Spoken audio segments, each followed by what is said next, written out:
EAGLES, Eagles.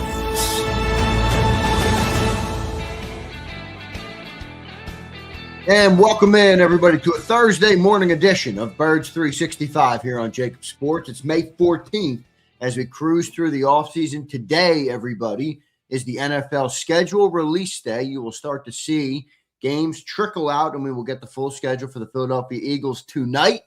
Johnny Mack, my co-host on Birds 365. Give him a follow at JF McMullen.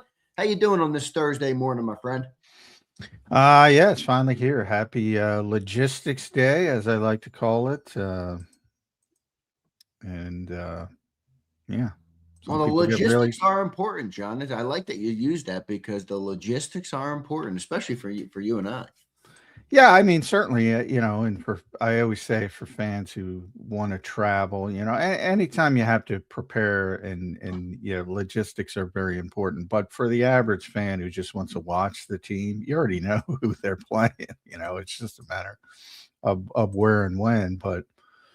And more than that, when you play which I'm sure we'll do tomorrow, that's a win, that's a loss game. I say that for Mike Francesa. Yeah.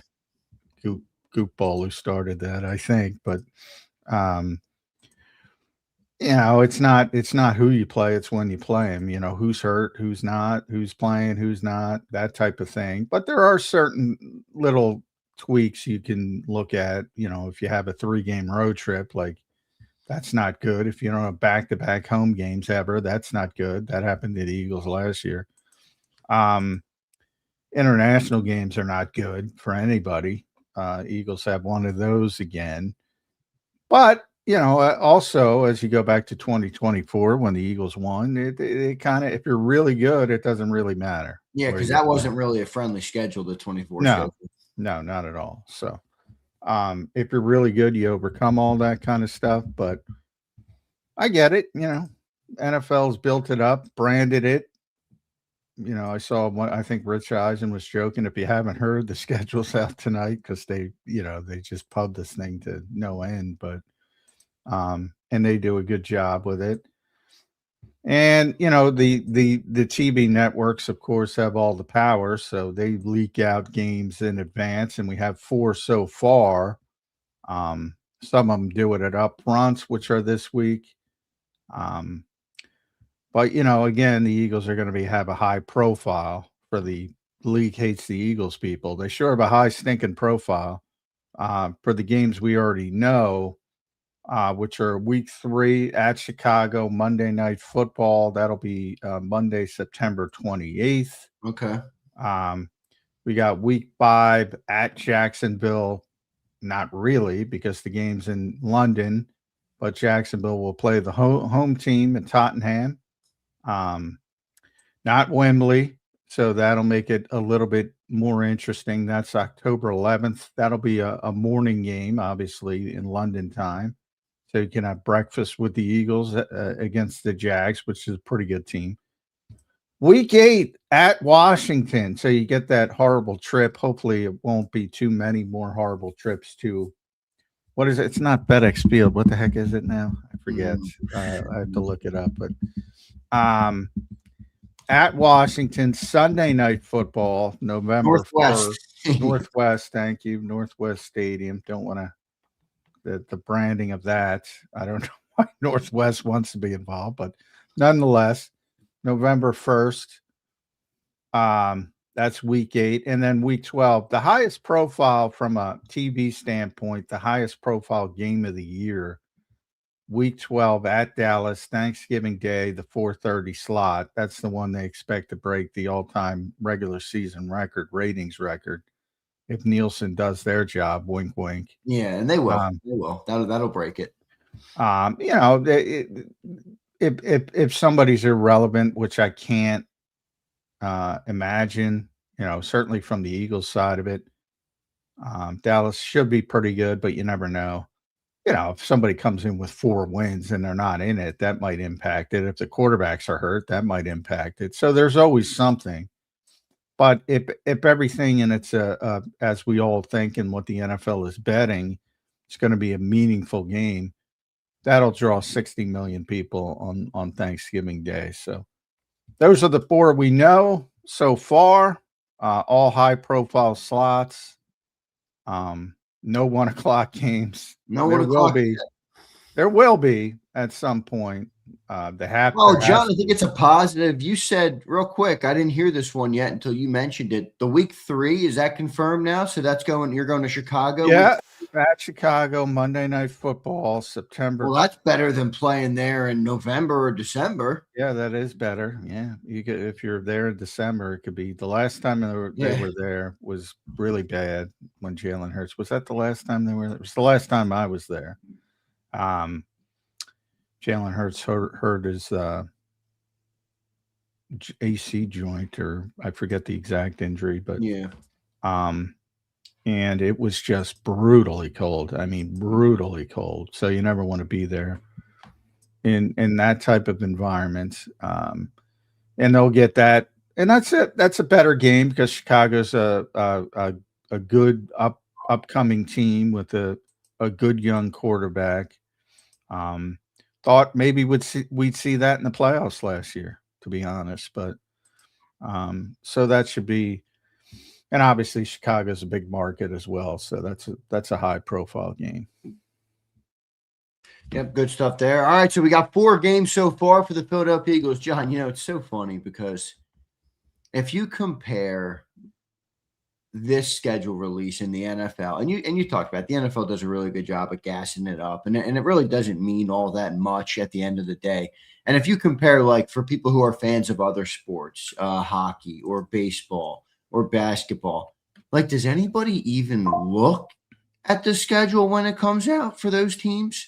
I don't think so. I mean, when there's so many games, I think people look a week in advance. Oh, who do the Phillies play next week? Oh, okay. All right. They're traveling, or they got a homestand, or they, I really find it amazing, though, at how good the NFL is at this. We joke about it, but it's amazing. I mean, people are going to be tuned in tonight to figure out, oh, the Eagles are playing here. I'll be live. I'll probably have 400 or 500 people watching me tonight, about the schedule. It's really amazing what the NFL has done in terms of, people care about all of this stuff. And, I get it. People plan stuff out. They do family events. They go to games, whatever, the whole 9 yards. But, boy, the other sports leagues can learn something from the NFL. You think it's I don't think they can from I think the point you're missing is the scarcity. I mean, right. There's only 17 of these things, whereas baseball, you have 162. So maybe, maybe people look like, are the Yankees coming in? Maybe it'll look at that or something. Basketball, hockey, you play 80, 82.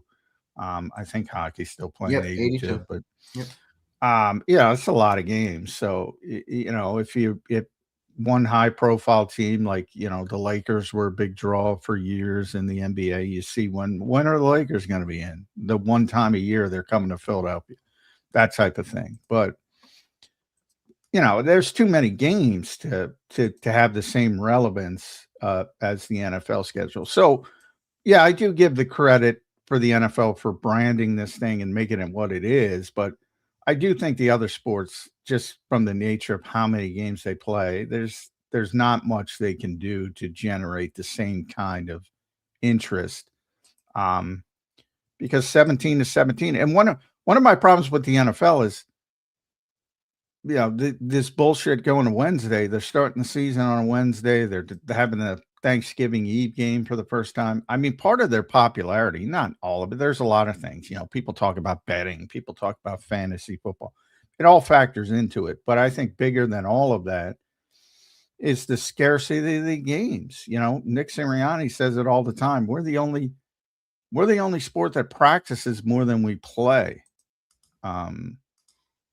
They play 17 times a year. In the Eagles, people have been spoiled because they go to the playoffs every year, so you get some extra football. Right. That's it.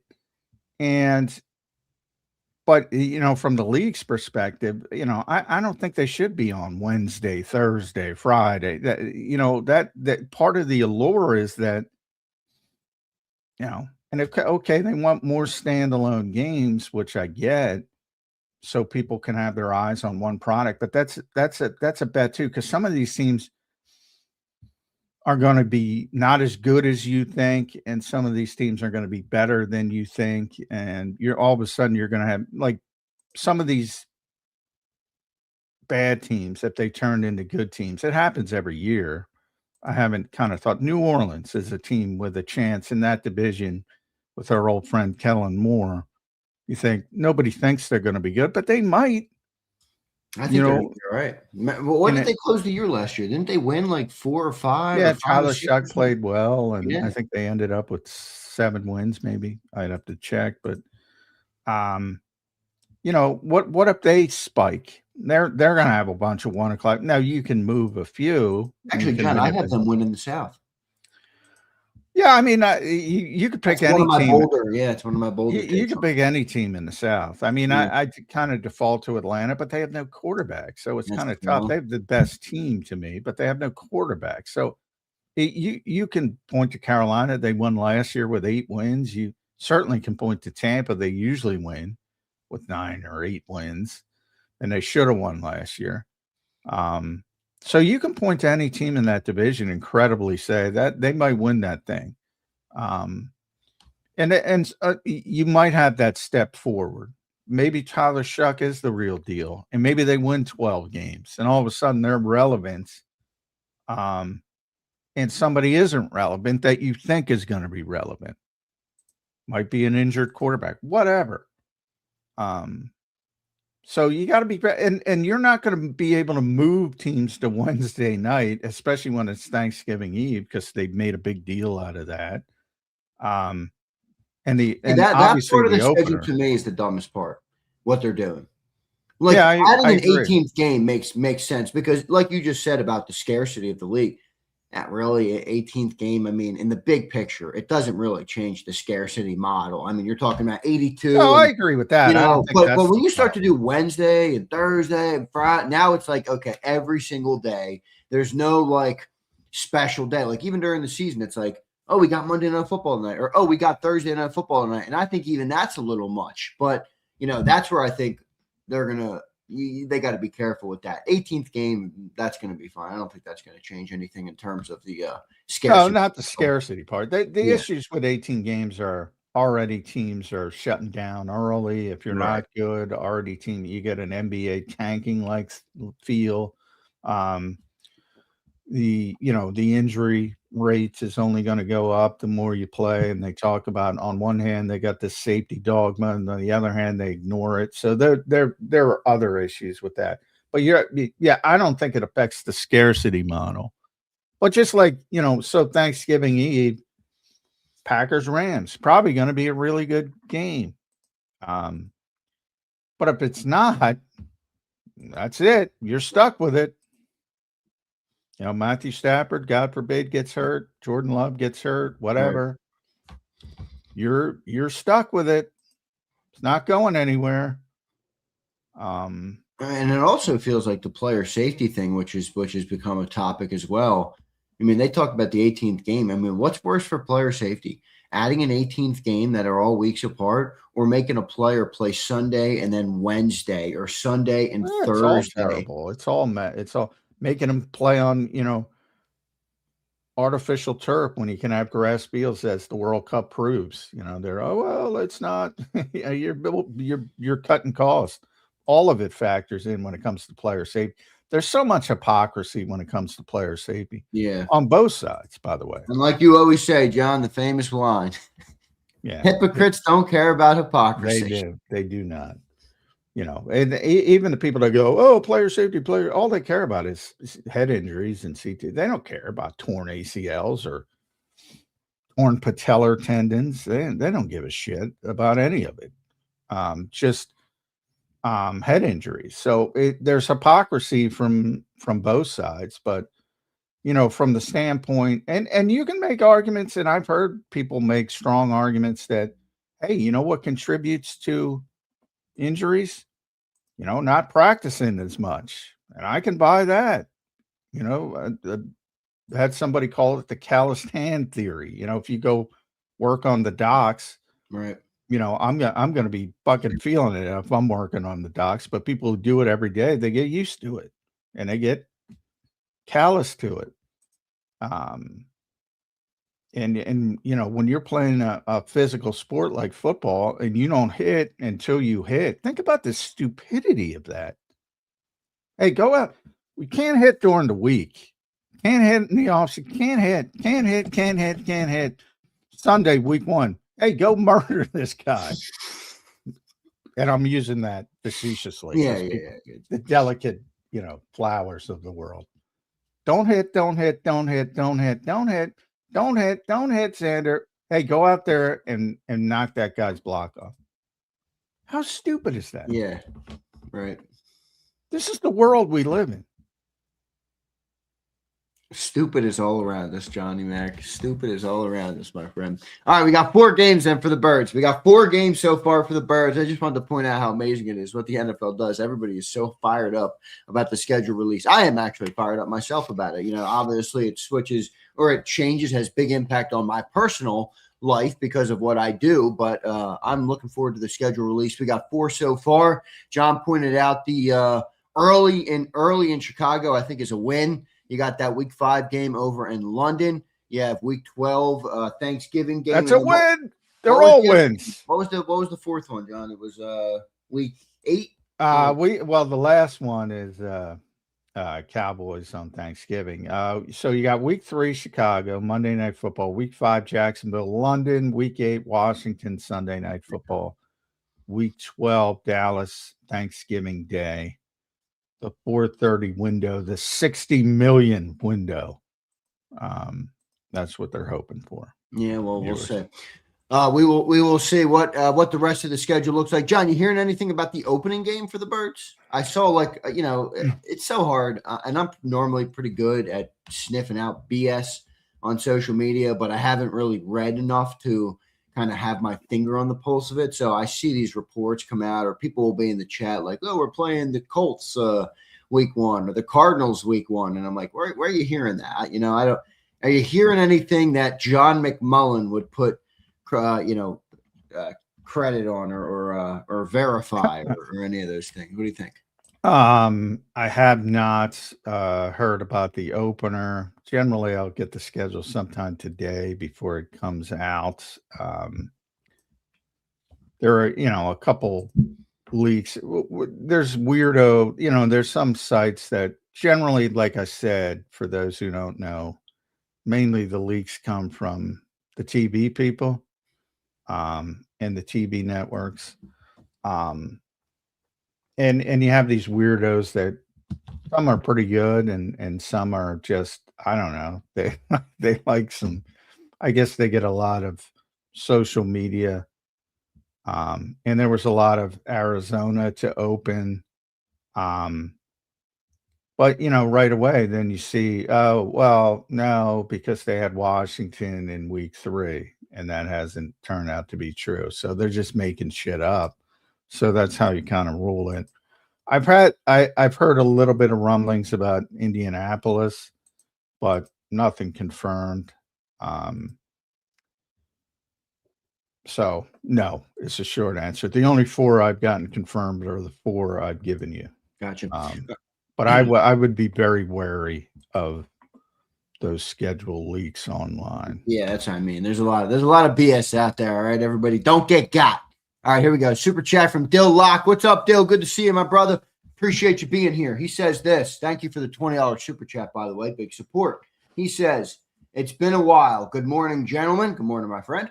I'm very excited about the team this year. I think our defense will be a top 5 unit. But the offense, I'm really worried about. What happens when Lane, Cam, and Dickerson go down? ... Offense, fair to be worried about. Defense, fair to be confident about. Dill, I happen to feel the same way. John, what do you respond to Dill Locke here? Well, I think there's 2 ways with I mean, you can't just assume they're going down. I understand the worry, but you can't legislate injuries. So there is a concern that,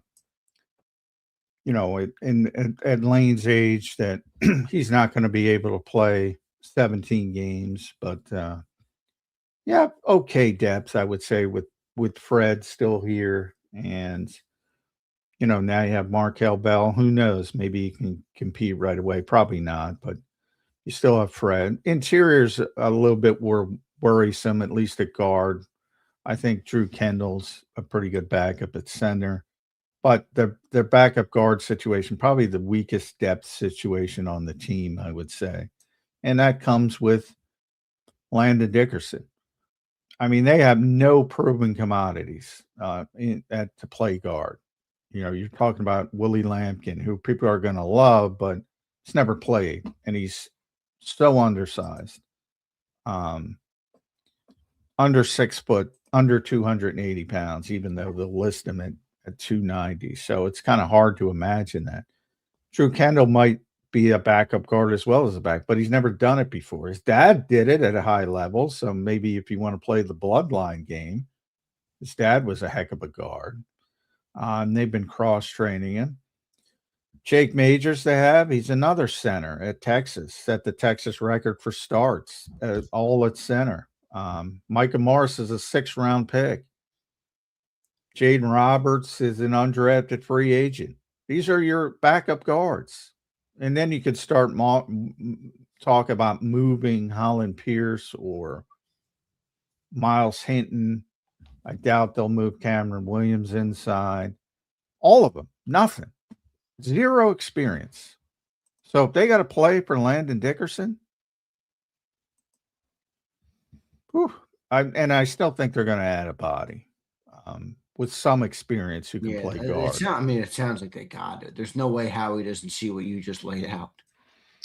Yeah, you would think. Howie's pretty smart. But if he's not smart, maybe he's listening. So there you go, Howie. If Howie's listening, man, he has done a freaking great job. I like Howie. I like his little sense of humor too, where he's trying to crack jokes. But more importantly, I just think jokes usually don't hit. Though. No, but they do. I appreciate the workshopping. You got to workshop the job. I'm a big. You know what I appreciate about Howie as well.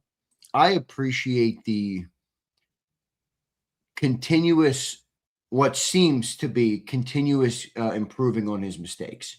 You know, it's one thing to make a mistake and stay stagnant and make yourself, oh, I made a bad decision. He really seems to, at least in my eyes, when things go wrong or he does something wrong, to have a better plan, to say, all right, I did this wrong. How do we dissect this and how do we do this better next time? And I think that's really the story of the modern Eagles right now, John. I really feel that stinks at receiver for a little bit, boom, corrects it, and I think that's admirable for a guy who's in charge of putting the roster together every single year. I think it's maybe the biggest part of his success, to be honest, is he's had the opportunity to learn from his mistakes. Nobody else gets that opportunity. Very few get that opportunity. Shouldn't say nobody, but do you think he's earned that though? Well, I mean, depends how you look at it. I mean, I'm a big fan of it. I'm a big fan of continuity and patience. So from that standpoint, yes, he's earned it. From the standpoint of how the NFL usually does business, like he would literally, if he were the GM anywhere else, he would have been fired. Anywhere else. And I don't give an exception. Anywhere else, he would have been fired. So how the NFL usually does business, he gets the opportunity other people don't get. Who's the last GM that was fired? Trying to think. The Vikings guy, right? Oh yeah, Kwesi, who they don't even have a G. They haven't hired the new GM yet. So the Kwesi's the last one who's been fired. He didn't get a fucking chance to learn from his mistakes. And he made a big one, but he didn't get, he's out. That's the way the NFL usually works. Slightly different upbringing in his organization as compared to Howie, though, right?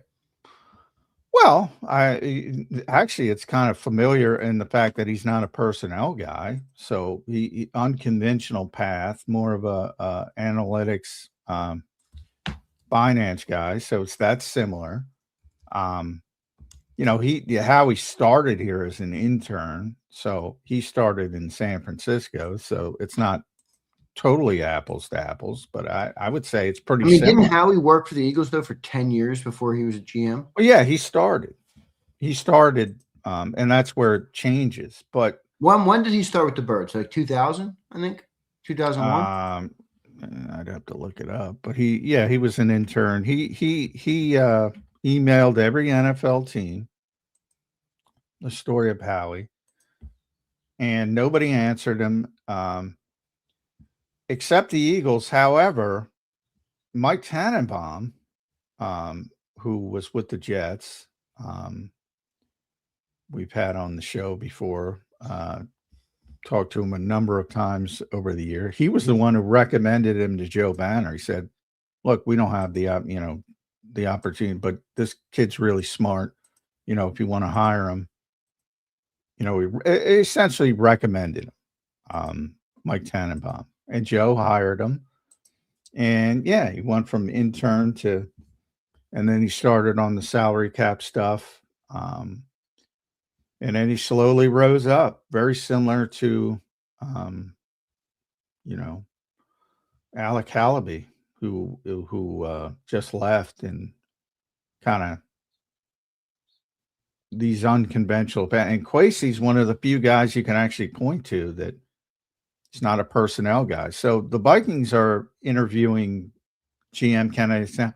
Every single one of them has a personnel background. They had like 10 candidates. Right. Every single one is from the personnel side because they just went through going the unconventional route. Exactly. It didn't work, and that's sort of how it works in the league.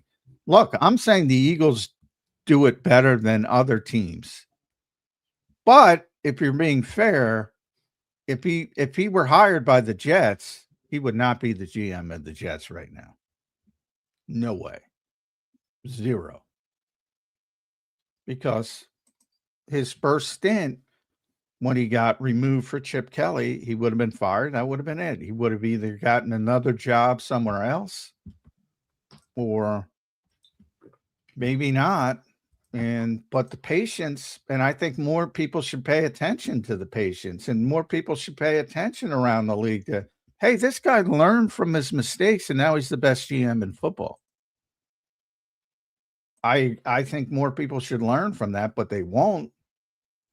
Everywhere else operates differently. A few exceptions. Again, the Rams, less needs, but that's based on success. John Snyder, 2 Super Bowls, just like Howie. And they're more patient than other teams. And there are a few patient teams. Pittsburgh, most notably, is very patient. Baltimore's generally very patient. See, the funny part about this to me, John, is I don't think Jeffrey Lurie's patient. Now, he has been clearly in moments like he was with Howie, obviously. Well, he's not patient with coaching. But with coaches, patient, right. Yeah. I mean, he'll blow coaches out. Yeah. Hey, we don't get and there's two, Pittsburgh is very patient with coaches. Right. The Eagles are not.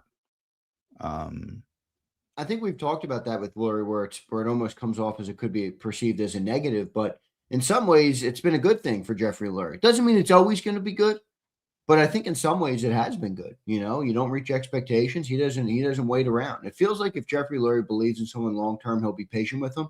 If he starts to lose that belief in their ability long-term, they're done. Yeah. I mean, and it's generally offense over defense. Sean decides sometimes guys should be fired. I hate that, Sean, that job was probably too big at that time for Sean to decide. Yeah.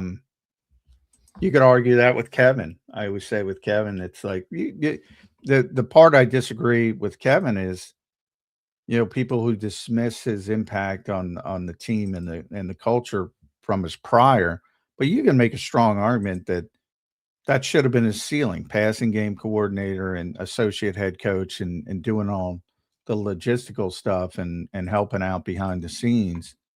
That should have been his ceiling, and they shouldn't have promoted him to OC, which you can make a strong argument for that, but that doesn't mean you should dismiss his contributions to the organization, which I think way too many people do. But there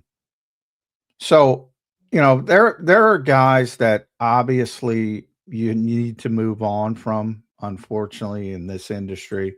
Like Brian Johnson was not one of those. No. Oh, I was ripping about this yesterday on Cilio's show when he came up.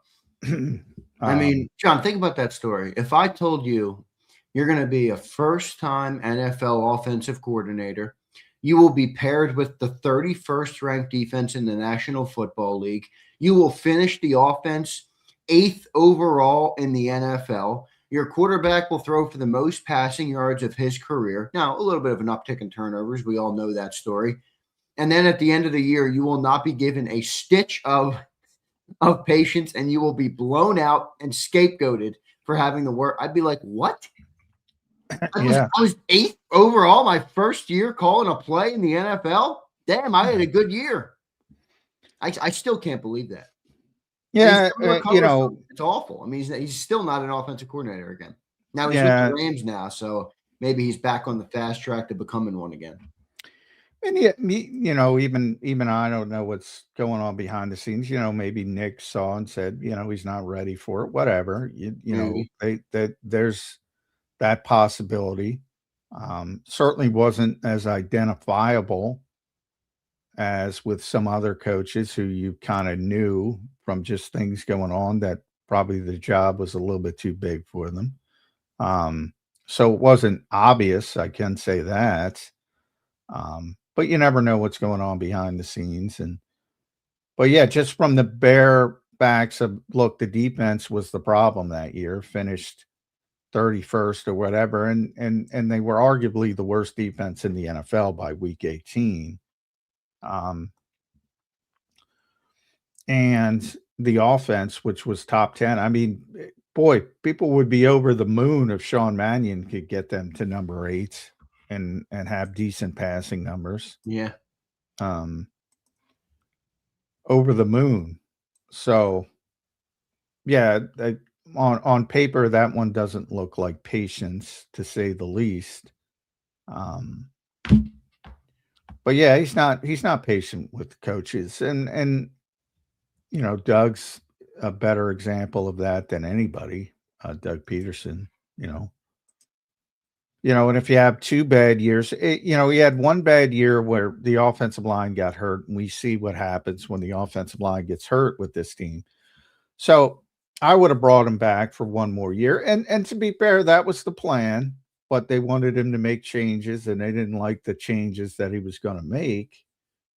And things went in a different direction. So there is context to that. Like, they were willing to say, all right, we'll give him 1 more chance. And then if you have another crappy season, then you have to seriously talk about it. But, he wanted to make Matt Burke, who's pretty good defensive coordinator, the defensive coordinator, or Corey Unlin. And he wanted to make Press Taylor the offensive coordinator, who was, became toxic by that point, even though people have no idea why they think he's toxic. And that's the way it happened. So there's context to everything, but I think it's fair to say that Jeffrey doesn't have the most patience in the world when the expectations are high with the coaching staff. Yeah, I agree with that. We'll see what happens this year. John, real quick, back to what kind of started this conversation when it comes to patience, GM, owner, stuff like that. Do you think they, or when do you think and how do you think they would address that depth position on the offensive line? It does feel well. I thought they might bring in Michael Jordan after they brought him into rookie camp as a tryout player. But they haven't done that yet. Now, it could be Michael Jordan saying, you know what, I don't want to deal with OTAs and minicamp. I'll sign later. But I do think they will bring in somebody with some experience. You have to almost with Landon Dickerson. You can't just count on the Medellin stem cells. By the way, I don't know if you saw the Jair Alexander thing from the Players Tribune yesterday, but, sort of explain what went on with the trade and his knee not bouncing back and, him not being able to handle that from a mental perspective. And he had mentioned he got stem cells and it didn't work. So be wary. No doubt. No doubt. I did notice that. He said he got stem cells and right before the season started, I think, that year. So good stuff there. All right, everybody. Thanks, everybody, for being here. Got one more super chat today. Jason Gates. What's up, Jason? He says this. Good morning, guys. I made it live again. Good to have you here, brother. Do you think we pick up another defensive tackle for depth, or do we roll with the vanilla gorilla? LOL. Just curious what you think. I know it's way early. Hell no. I mean, they're loaded at defensive tackle. I mean, it's not only they're not counting on Ty Robinson. I think they might, trade Byron Young, but right now Byron Young is number 4, and then Ty is 5, and you still have Gabe Hall, you still have Taquan Graham, you still have, and remember you brought in Uar Bernard, who you're probably going to carry on your roster. That might be the deepest part of their team, defensive tackle, and obviously the top trio, Jalen Carter, Jordan Davis, Moro Ojomo, is arguably the best in the NFL. I think it's their best position. And part of that is because not only the top 3, but the depth, which is pretty darn good. But yeah, anytime, I mean, they want Ty Robinson to be the 4th guy this year. No doubt about that. Doesn't mean he will be. Can be. Yeah, why not? I mean, people get way too down on it. It's like, I feel like last year I was trying to calm people down on Ty Robinson. I was like, settle down. He's not ready. And they just, and he didn't play, and he wasn't, and he wasn't great in practice, and people have just pulled the plug on him. I'm like, what happens with day 3 guys? You got to figure it out. You got to learn. You got to get, understanding, and all of a sudden maybe the switch goes off. That by no means have they given up on the guy. He still has the gifts that made him a 4th round pick and made people excited about him, but he had to learn. I mean, at Nebraska, he's this big monster who's dominating games, and here he gets here and he can't get off a block from Jordan Mailata. I mean, it happens. You lose a little confidence, but then you learn, and who knows, maybe the light comes off. But he's got great size, he's got great athleticism, he's smart. There's no reason to think he can't figure it out. Well, we'll see. I mean, we'll see if he does figure it out. Hasn't done a whole lot. What's interesting about Ty Robinson, though, John, is, let me look this up. Ty Robinson age. He's an older player, man, isn't he? Yeah, for the Eagles typically, but it was day 3. They don't care as much. Yeah, right. I'm just saying he's 25, and I think it's going to be Moro Ojomo is 24. Yeah, it's pretty amazing. He just turned 25 earlier this month. Is a little bit older from what, like, the Eagles wouldn't take that type of prospect early in the draft, but later in the draft, you're just, looking for good players. And by no means, I've kind of speculated that, Byron Young might be the guy who can get you a piece, whether it's a safety, whether it's a guard, a backup guard. He could get you that piece, and all of a sudden that opens up playing time for Ty Robinson, which they probably want anyway. Similar to last year with Thomas Booker, they traded Thomas Booker not only to get Jacorian Bennett, which didn't work out, but they also had confidence that said, hey, Byron's better, so we're going to play Byron. And that's why they made that move. So I could see the same thing happening this year with Byron Young and Ty Robinson, but he's got to Ty Robinson's got to prove he can take that step forward. Is Byron good enough depth? Oh, yeah. He's as a 4th guy. Yeah.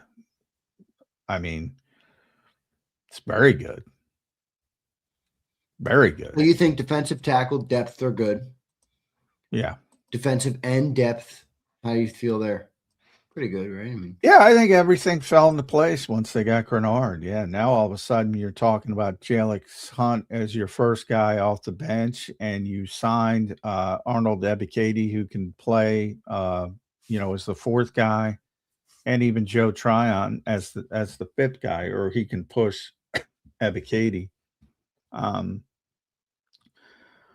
I should have put Joe Tryon on as a trade candidate when I did trade candidates because there'll be a team that needs an edge rusher, and you're not going to go 5 deep, so they might be able to move him later in the process as well, as long as everybody stays healthy. So yeah, the Grenard trade was a roster shifting. Everything about that trade is great, in my opinion. Player, what it does for the team, my old baseball rotation, everybody's in the right spot now. Depth, you go from like as Nolan Smith and Jalix Hunt, they're good players, but are they starting level edge rushers? Not high level, Right. but all of a sudden, you got the complement now, whether it's whoever wins. I think it'll be Nolan, but whoever wins, and then Jalix as a 3, tremendous. As a 2, right. It's going to be a little bit of getting exposed with all those reps.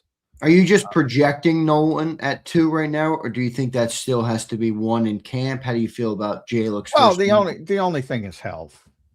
I mean, yeah, I think Nolan's a better player than Jalix. He's just a better player, but he's never healthy. Who's got the higher upside? I think Jalix has the higher upside, but a lot of that has to do with he's going to be out there. Best ability is availability. But is he ever going to be the player Nolan Smith was in the second half of 2024? I doubt it. You're talking about 10 games maybe total, so it's a small sample size, but will he ever reach that height? Boy, people forget how good Nolan was in that stretch. He's a really good player. Will Nolan get back to that point? I don't know. Health is the key. But if he's healthy, yeah, he's the better player. Fair enough. Jason, thanks for the super chat, brother. We appreciate everybody being here. I got to give a shout out, John, to one of our best viewers here, Philly Don. What's up, Philly Don? So I woke up. I got a message on my ex this morning from Philly Don, who welcomed a new member of the family. His grandson was born, and they named Dallas. Now, Philly Don, we've talked about this. Whoa. We're going with he's named after Dallas Goedert. I think his daughter married a Cowboy fan. Come on now. Well, I don't know what to say here.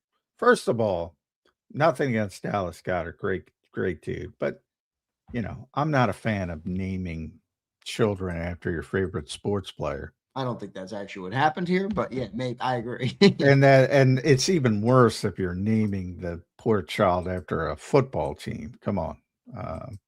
But congratulations to the happy moment. I hope, Dallas is a popular name now, so hopefully it has nothing to do with any of it. But yeah, obviously Eagles fans are but Dallas is that, they've embraced Dallas Goedert. They got over it. That's true. Philly Don, congratulations, brother. Thank you for sending me the picture too. It was awesome. Awesome stuff. Here's Dill Lock again. He says, damn, John, I did not want to hear that about stem cells. Yeah, they're no guarantee. That is the wild, wild west, stem cells, especially when you're getting them in Medellin. Yeah. Could be sugar water. I don't know. There's no... That is the wild, wild west. There's no doing a lot of research, a lot of good, but again, when you have to go outside the country, that tells you that's a red flag. And there's a lot of bureaucracy in this country, so you have to add that into it. On that end, it's like difficult, and there's medical procedures that show promise that you can't get in this country, and maybe you can get in other countries that legitimately help, because they are slow moving here. But to use Jair Alexander's example, he did it and it didn't help. All you can do is hope it helps, but it's certainly I think some people think it's like a proven commodity, and it just isn't. Same thing with Jalen Carter stuff, the PRP stuff. I mean, some people say it helps them. I know people personally, because that's become far more common. Back when it first started, Kobe had to go to Germany, I think, to get it. And now you can get it here. There's a lot of nuance to it too. Isn't there like some part of it you can do, John, where it's like you can like save your stem cells from when you were born or something and use those? It's in like what's the thing called when you're connected to the mother by what? What's that thing called? Yeah, I don't know, but I'm not the medical expert. I think there's stem cells in there though. Like some people save them. You can ask the hospital for them, and like you can freeze them. And then if you have your original stem cells, the rate or the effectiveness apparently could be a lot higher than if you're just getting stems. I don't know. It's one of those things where I've read. I'll leave that up to the experts, but that could possibly be true. I haven't delved into it that deeply, but I do know it's becoming more popular, obviously, with players, and a lot of guys, and that's why I used it, and I joke about the old sugar pill type thing, because there's many things in the past that they said, hey, and people start feeling better because their mind thinks it's something else, and it could be as simple as that. But there are people, and Jair Alexander happened to write about it yesterday, and he's one of the best cornerbacks in the NFL, one of the best pure cover guys in the NFL. He has this terrible knee injury. He can't play at the level he was used to. He starts to have, mental health problems because he can't produce like he used to. He says he embarrassed himself. He was getting anxiety from it. And he mentioned he got stem cells and it didn't help. There's a real world example, because he's certainly not the player he was. And a lot of it, most of it, goes back to the knee injury that he wasn't able to recover from. Yeah. And John, by the way, umbilical cord. I don't know why I couldn't remember that name. I'm surprised you didn't get it. Well, I didn't know where you were going with it. Yeah, I didn't explain it well, but normally John is my wealth of knowledge. So you can get stem cells from an umbilical cord. I don't know if that improves its effectiveness or not, or if that's what these guys are using. But I did want to put that out there. All right, Dill. Thank you, brother. Here is Jason Gates. I forgot about all those guys at defensive tackle. LOL. Yeah, well, there's a lot, and there's guys that people don't even know, like Gabe Hull and Taquan Graham played a lot in this league. Brandon Graham is still on the roster technically. If they bring him back, he moved to defensive tackle at the end of last year, so if they're going to bring him back, you can add him. Yeah, I think it is. I think it's by far their deepest position. And I'm just looking at Jair. He 3 weeks before kickoff, so maybe he didn't give it the time as well. He had a stem cell procedure. And it was in Atlanta, so it was obviously not as involved as what the Eagles did, because it was in this country, so it was permitted. And he said he couldn't walk on his own for the next 3 days. Still having knee pain, and it just didn't work. Now, that's not the same procedure Cam and Landon underwent, but it is stem cells, which it's still a science in its infancy. I think it's fair to say. Yeah, for sure. Science is one of those things that's just not for me, Johnny Mac. So I'll leave all that up to the science guys. Good stuff there, Jason. Thank you, brother. Appreciate it. And then one more super chat here. List season is upon us, John McMullen. Hockey Cop. What's up, brother? Did you guys see Colin Coward's quarterback list yesterday? I did not. I saw one. But it was like it was like from nobody ever heard of, so I didn't bring it up. Not that, but the more credible ones. I don't know if I'd put Colin. Colin's very good at what he does, but I don't know if I would trust him as a quarterback evaluator. But I didn't see the list. If anybody has it, send it. I'm looking at his. I don't see it on his Twitter feed, X feed.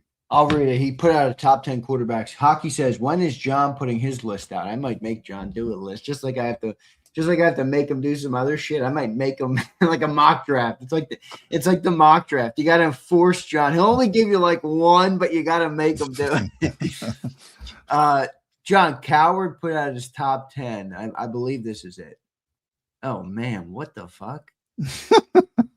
That's one is explainable. Josh Allen.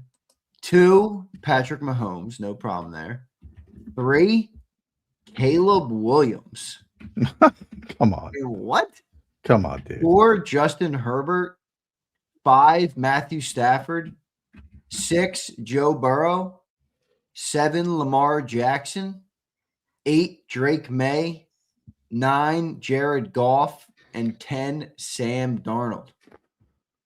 Oh, boy. Disrespect. The other one I saw, Jalen. You cannot convince me. The rest of the list is fine. You cannot convince me he didn't drop Caleb Williams in there for rage bait.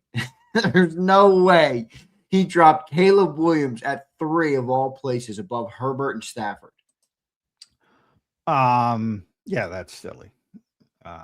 Maybe that's what he does. So engagement probably worked.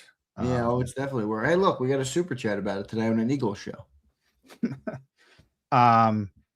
Yeah, that's silly. That's jumping the gun. I mean, think about comparing. Caleb Williams is ahead of Matthew Stafford and Joe Burrow. I mean, come on. What are we doing here? Yeah, that's silly. Other than that, I think it's jumping the gun on Drake May that high. I think I'm pleasantly surprised Sam's in there. It's probably where Sam belongs now, right? Top 10, 10-ish, right there. That guy's won what? 31 games in 2 years for the that's a lot of winning and produced with volume. No, John, real quick. I think that's a very relevant thing to say on a show like this because rightfully so, Eagle fans give Jalen Hurts a lot of credit for how much winning he does, and he deserves it. Yeah. But don't be a hypocrite, as John says, and ignore it. If you're going to give Hurts a lot of credit for that, then Sam Darnold deserves a lot of credit for it as well. Fair to say? I would think so because I'm doing the math in my head, and 31. I'm counting the playoffs, obviously. 31 wins is 15 and a half wins a year. That's pretty good. So it's a small sample size. But he was 14-3 2 consecutive years. Wins the Super Bowl year 2. I mean, at some point, people are going to have to alleviate their ridiculous, thought process that he can't play the position. But other than Caleb is way too high, probably belongs in the top 10 now, maybe 10th. Top 10 in talent. I don't know if he's put that on the field yet, but that's all right. I think we'll get there. And Drake May, I think, is a little too high. So I need to see more, especially after that playoff run and he was banged up. Maybe that had a lot to do with it. Everybody else probably belongs. I think Mahomes at 2 is too high now. I think he's started to descend a little bit. Joe Burrow's probably too low, but that's injury related. Jared Goff maybe shouldn't be in the top 10 anymore. But most people belong in there of the group. Good stuff, Hockey Cop. Thank you, brother. Maybe we'll get a JMac list here in a little bit. All right. I don't know how long. It might take me about a month to convince John of this. All right. So we'll see what happens there. Good stuff, though. Thanks, everybody, for being here today. No, you'll get no rage bait from me. No, you'll give us the honest. Fernando Mendoza isn't going to be 10. No, I don't know. Fernando. I don't know about Fernando Mendoza, John. We'll see what happens there. All right, John, I wanted to kind of run through some of the offseason here. We talked about Howie today. We talked about the edge and some of the depth spots. But overall, just looking at the whole offseason in a nutshell here, have the Philadelphia Eagles improved their football team this offseason? It's not so easy to do when you're a team with as much talent as they have, but you lose guys like Reed Blankenship, N'Kobe Dean, Jalen Phillips. Feels to me like Phillips has been adequately replaced, if not improved, with Jonathan Grenard. N'Kobe Dean is a loss, but I think you have a higher upside with a player like Jahad Campbell. Reed Blankenship, I think, is still the replacement there is still incomplete, as Howie kind of alluded that he did want to address it.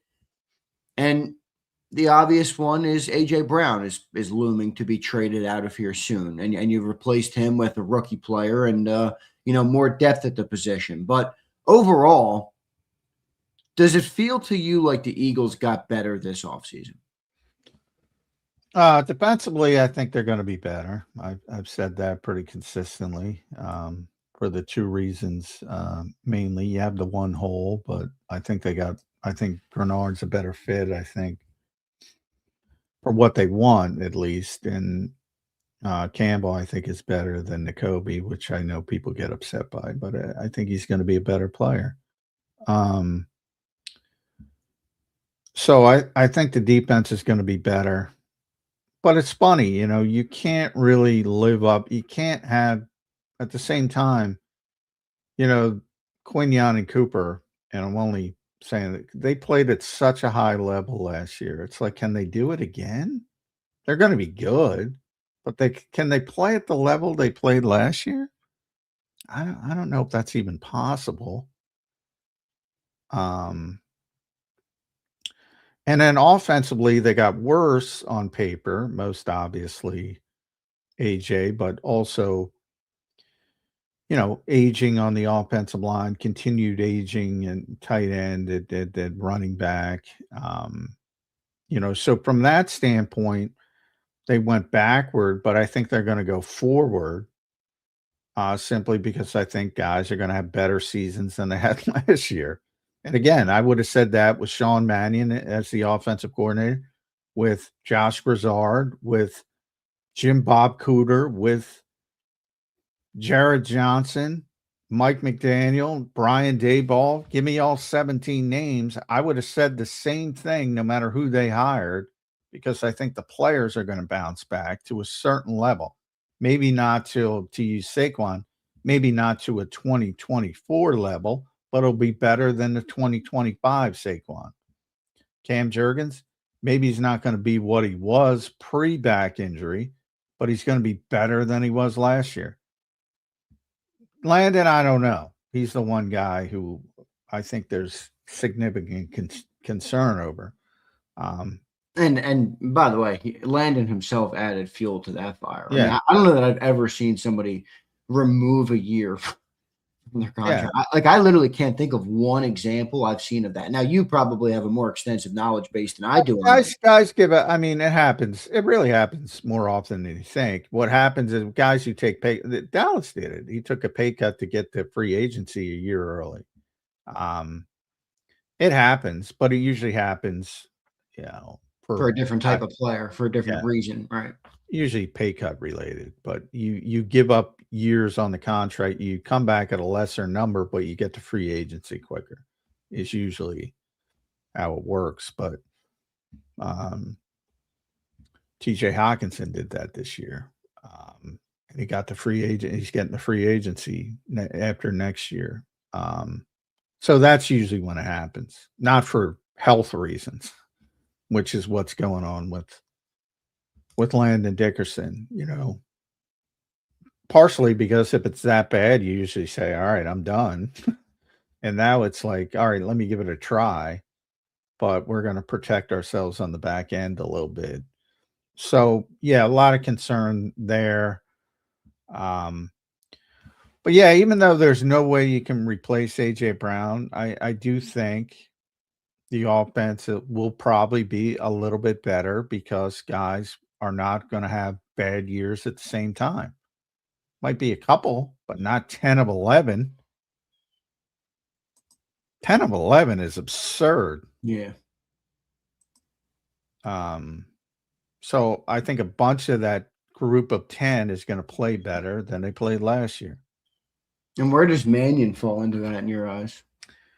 I mean, I think he'll be fine. You're going to have growing pains, but I would have said the same thing. No matter, that's why I said all those names I gave you. I would have said the same thing. Right. They're going to bounce back because guys are going to play better. Yeah, I mean, it's funny to think about when you lay it out like that, John, because it's like, let's just run through a negative example. If the offensive line doesn't get healthier or doesn't play better, to your point, you have them projecting bounce back a little bit. If they don't, well, Sean Mannion's probably not going to look that good.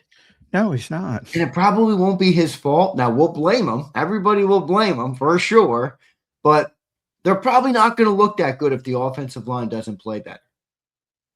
So it's like almost built in, And then, on the other side of it, John, if the offensive line has another great year like they did in 23 and 24 and all those years, well, offense probably going to look pretty good. They're going to be able to run the ball. They're going to be blocking. They're going to be doing what you need to do on offense to be successful, in which case Mannion will look much better. Yeah. Can you get back to the level of being top 10? That's probably pie in the sky in his first year. But can they be better than they were last year? Sure. I expect them to be better, even without AJ. And I don't expect AJ to be here, but I expect him to be better. And what type of differences then at this point, John? And we've talked about this, till we're blue in the face, but what type of differences are you actually expecting? I mean, I know you've talked about, well, they're going to revert back, but in theory, right, Sean Mannion does have to roll in with something new, right? And I'm not saying he's got to change these guys or he should change these guys, but there's got to be something that they do differently, and what is that to you? Is it just, more over the middle? Is it, trying to get the ball out a little bit quicker? Is it easy wins? Something that bothered me last year is I'm a big rhythm person. When you get a quarterback in rhythm, it's like a basketball player, heat check. They're hot, they can play. They got the hot hand. Give them the ball. I never felt like they got Jalen Hurts in rhythm. You come out and you start with go balls, or you start with 14-yard, passes to the hack. Get him in rhythm. Give him some easy wins to get his confidence going, to get his, to get him in, again, in rhythm. I never felt like they did that last year. Those are little wins that I think Mannion can implement without having to ask a player to be something he's not. Do you think that's fair? And how would you see it from your perspective? Well, they already started doing it last year, going under center more traditional play action, not a ton. And I think that part just increases and they have people more equipped to do it with more expertise in it. So I think they already made that change last year, and it helped a little bit, specifically with the running game. The one in the one outlier game where Jalen was lights out against the Vikings. But so I think it's going to be similar to that, just a little bit more. But as far as, being Shanahan-like, McVay-like, which, I hate the conflation. I've been thinking about this a lot recently. Like even, those two are put together simply because they were on the same staff in Washington with Kyle's dad, and they've morphed in different directions. Like if you watch the Rams it's not the 49ers offense. So right there, I've been thinking about this. I'm like, boy, football evaluation is broken. And who was it? Somebody today. I think I retweeted it because it was a great tweet, post, whatever they call it. Kurt Benkert, who backup, third string guy, kind of like Sean Mannion of the Packers. So this is what he put out this morning. I've been in NFL offenses that require the quarterback to do everything at the line of scrimmage, damn near every play.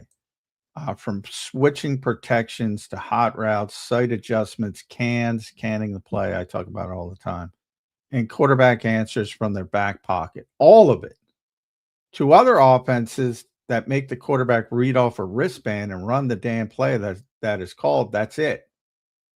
What I tell you, these quarterbacks are playing different games than each other every Sunday. I truly mean it. It's why you can't compare them apples to apples. You actually don't know what they're asked to do or allowed to do on any given play. So I'm glad he put that out there, number one. But, because even the Eagles have said, well, we want to go Shanahan-like, McVay-like. And I'm thinking to myself, they're not even the same stinking offense. So what do you want to do?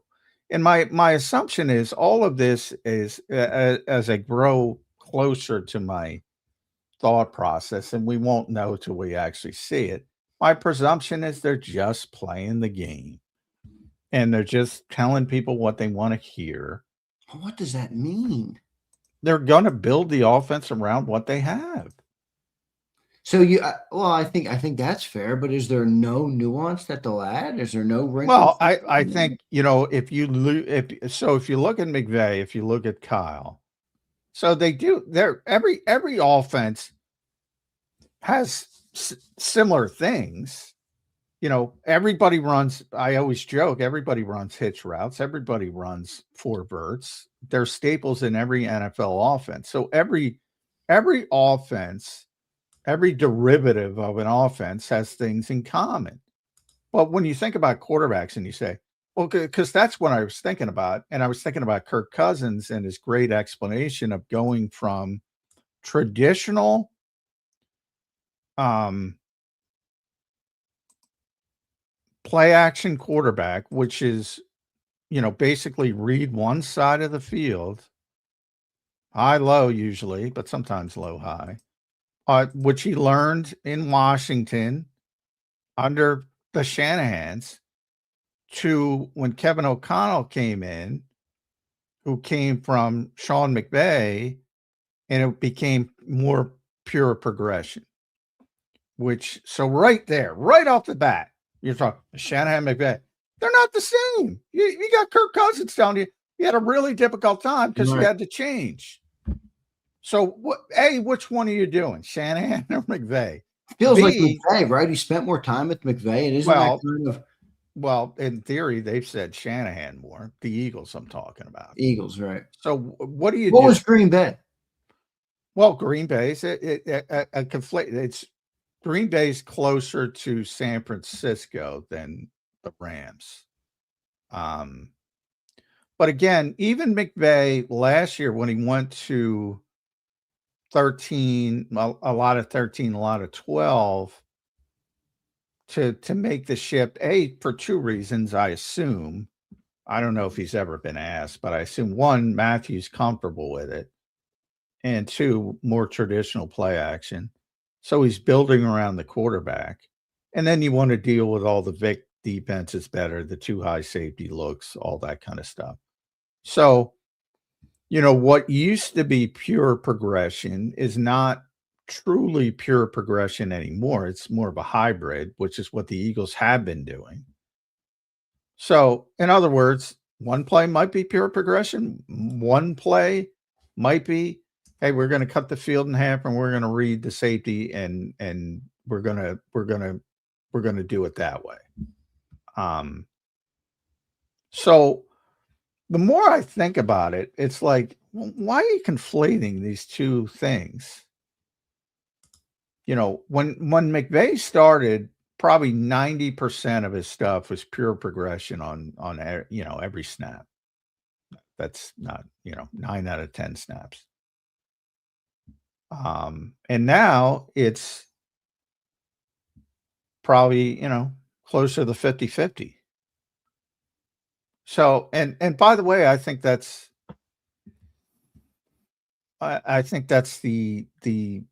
that's how you identify good coaches. They don't stand still. They're always So I've said from the start, I find it very hard to believe that the Eagles are going to build an offense around what Jalen Hurts, whatever, however you want to frame it, doesn't traditionally do or is incomfortable with, whatever you want to do it. He Like, doesn't do it well. It's not what he's done to catapult okay, but himself there's as the a player baby in the ears. league. I'm trying to protect the baby ear Fuck the people. baby ears, John. I mean, this guy has risen to stardom in the NFL, the elite league of elite leagues, when there's 32 starting quarterbacks in the world. He did not rise to that stardom by playing football that way. He No, I rose by agree. doing it another way. So why So, change that? People so, take that the wrong way. What, I don't give a fuck about the baby ears.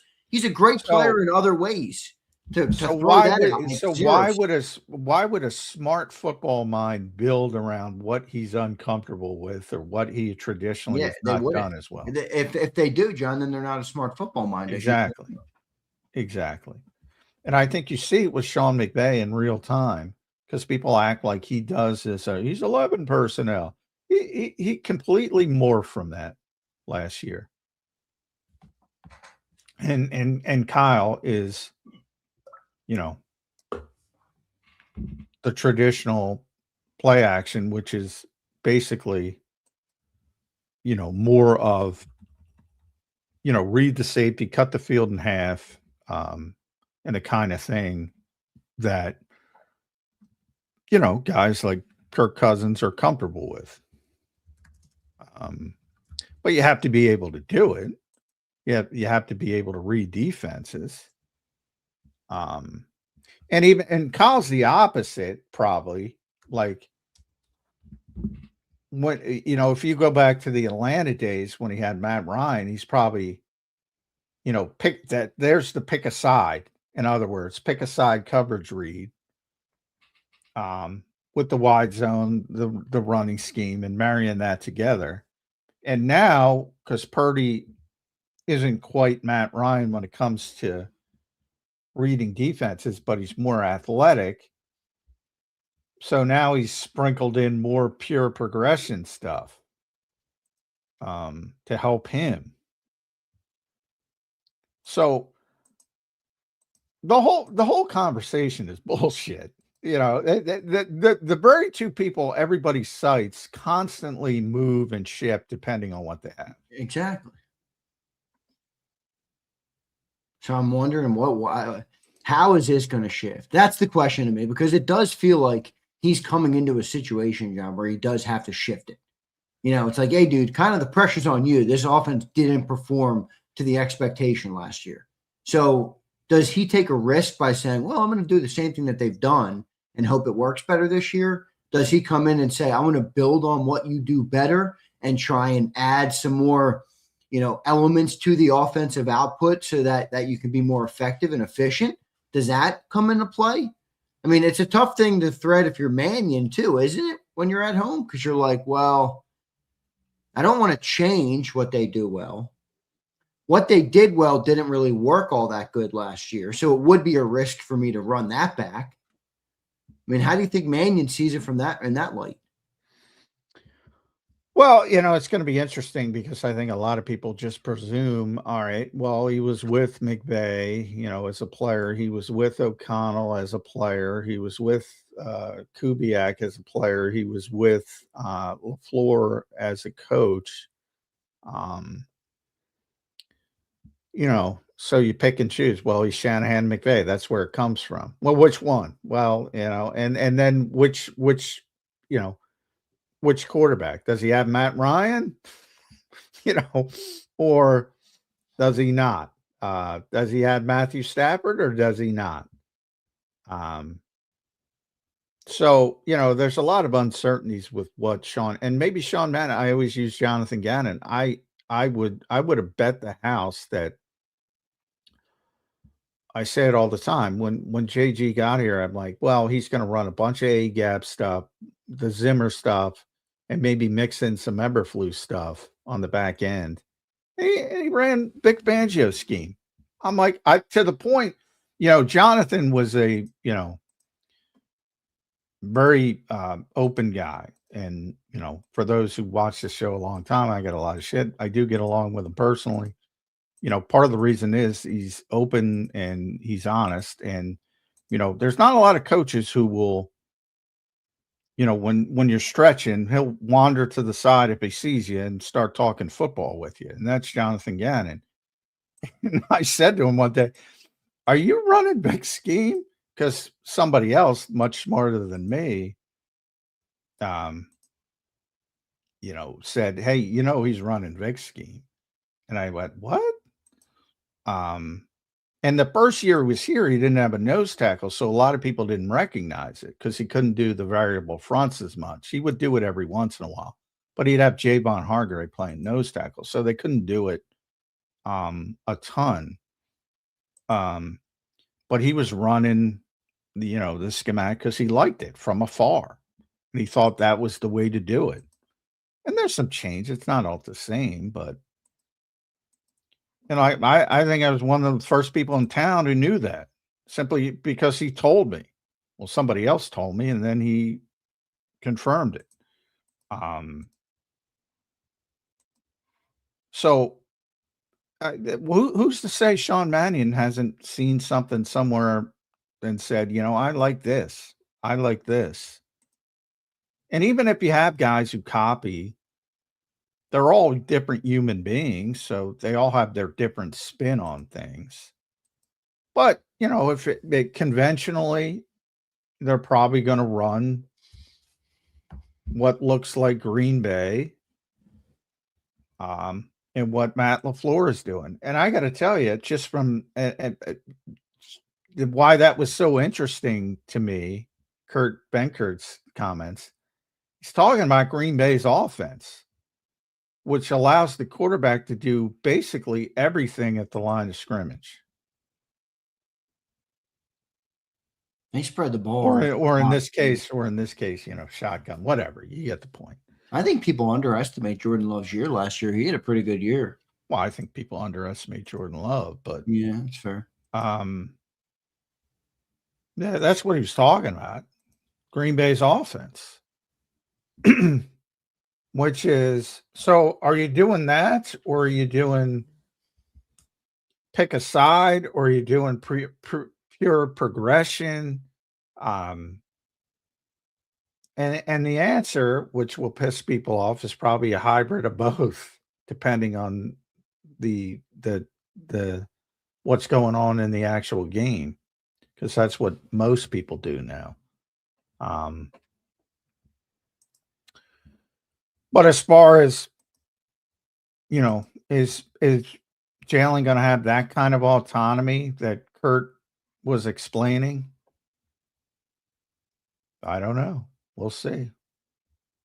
Well, I don't know if the Green Bay offense is really what you want Jaylen in. Do you think that's a good thing to have all that type of autonomy at the line of scrimmage? Do you think Jaylen would benefit from that? I mean, it would be fair, John, to point out that after 2023, when Jason Kelce retired, Jaylen obviously took on a lot more at the line of scrimmage, and that hasn't always, for multiple reasons, I'll admit that hasn't necessarily translated to, more efficiency at the line of scrimmage. Well, LaFleur's and, he's more of the illusion of complexity guy. So I would say, more McVay, which again, their words, not mine, disguise simple concepts through formations, motions, play action. Designed to help the quarterback basically read the field quickly. 1, 2, 3, scan the field, all the way down to 5. Now, does anybody think any quarterback gets the 1 through 5 in the modern game? I don't think so. So that's the old Joe Montana, Steve Young joke when George Seifert was complaining about Steve Young. Why can't he read the field like you? And Joe's like, I don't read the field. I pick a side. Who can go from 1 to 5? So sometimes quarterbacks just they yay you to death, and they do what they do, and they know what's going on, so they can say, all right, I know what they're doing, so I'm going to throw the ball this side, and you pick a side. And that's what the really smart quarterbacks do. But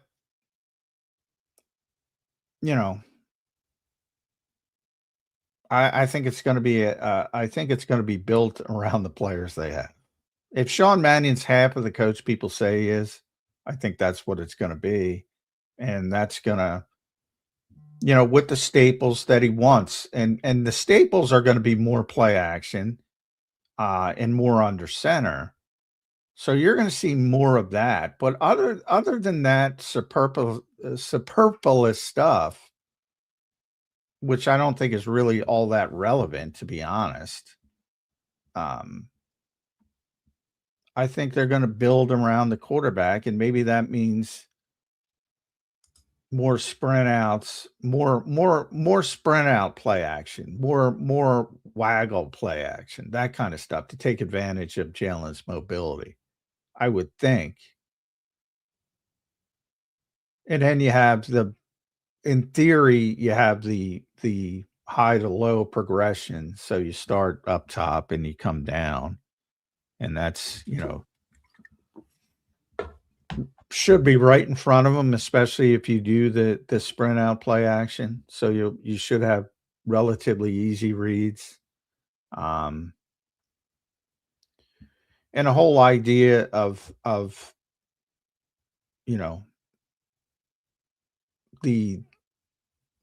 more, like, the Eagles did a lot of 2x2, which was awful, by the way. You just put two receivers on both sides of the formation, because Jalen was comfortable with it. And now they're going to have more condensed sets, I think, and you're going to have more motion. You're going to have more ships, to make identical plays look different to the defense. Because, again, you're going to be talking about 7 to 10 passing concepts.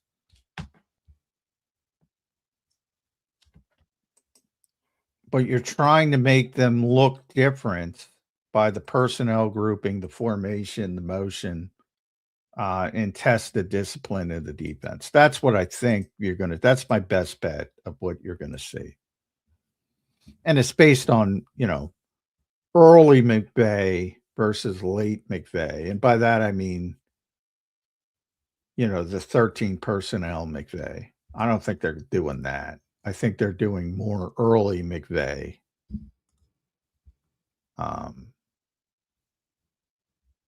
Than current McVay would be my guess, based on LaFleur. Do you agree with me about maybe getting Jalen some more layups too? Well, yeah, I think that's, but and no town knows layups better than Philadelphia because of Ben Simmons. You got to be willing to take the layup. You got to be willing to take the layup.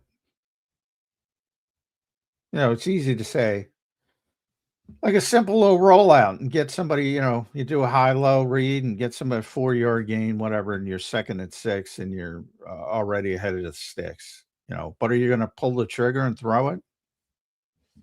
A lot of that's on the quarterback.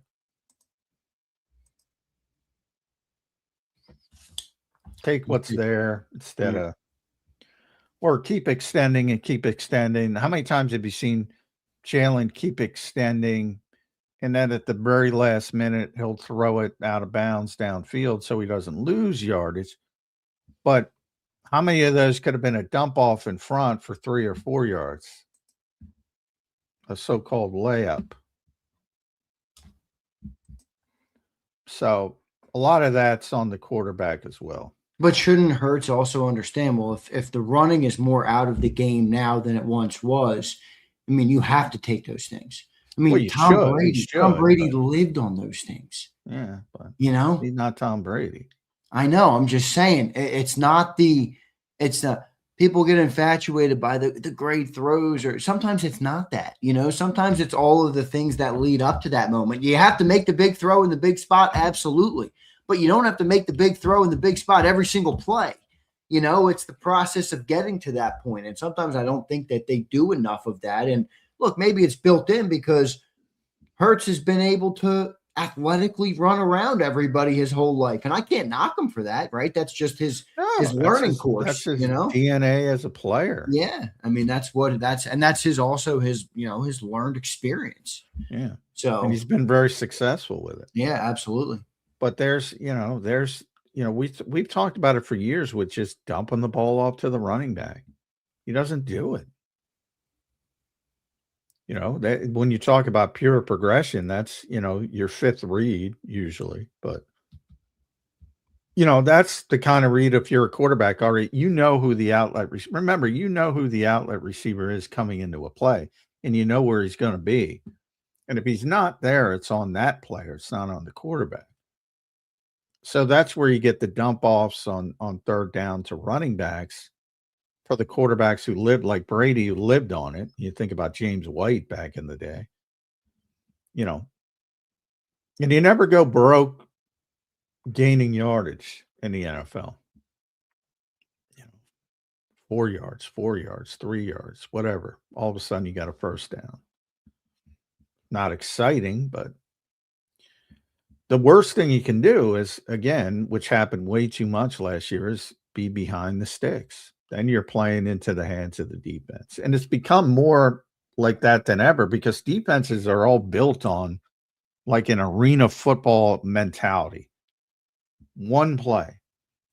So you have these 13 play drives, and that's why the whole goal of Vic Fangio defenses is to make them go to the length of the field, because at some point they're going to make a mistake.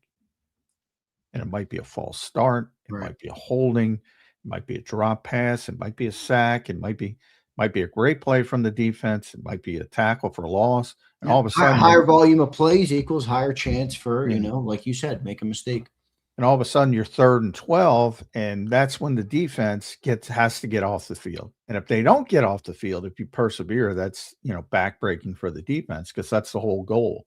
Put them in that position to get them off the field. And that happened too often to the Eagles last year. They were behind the sticks. There's a big difference between 2nd and 6 and 2nd and 12. If you dump it off to the running back and get 4 yards, that's a win on first down. If you lose 2 yards, that's a loss. And you're putting yourself behind the 8 ball, and right where the defense can dictate and you can't dictate, because that's what makes 3rd and short, 3rd and 3. I mean, Detroit with Ben Johnson was the best example of that. You that team gets to 3rd and 5, you're screwed, because you don't know what they're doing, because they're going to go for it on 4th down so they could run it with Gibbs. And if they get 3 yards, they're just going to get 4th and 2. I mean, they were almost impossible to stop when they were humming, because they were so efficient. And, then they also had the big play ability and the quarterback who can handle things at the line of scrimmage, and playmakers all over the place, and yada, yada, yada.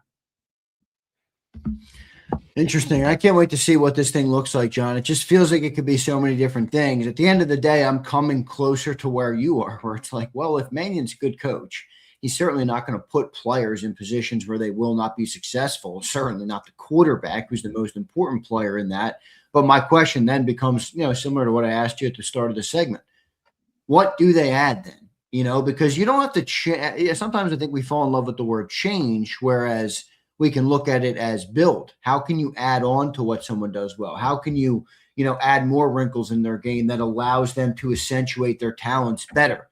And I feel like there could be some of that with Jalen's skill set. The question would be, how do they translate that to the football field? I don't know. That's where Sean Mannion's going to have to be a good coach. Yeah.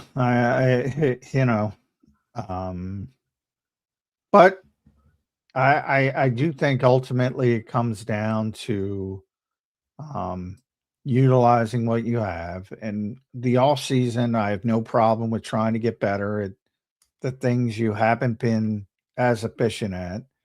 But once the games start, and as you know, we'll know tonight, what the schedule looks like. Um, when it's week one and you're prepping for Indianapolis or whomever, um, go win that game. How do you win that game? I don't care what it looks like. And I think Nick is still in that category. I think Sean will be in that category. And if it's just, hey, we're going to run pure progression because that's what I like, well, then you might as well get started on the next offensive coordinator.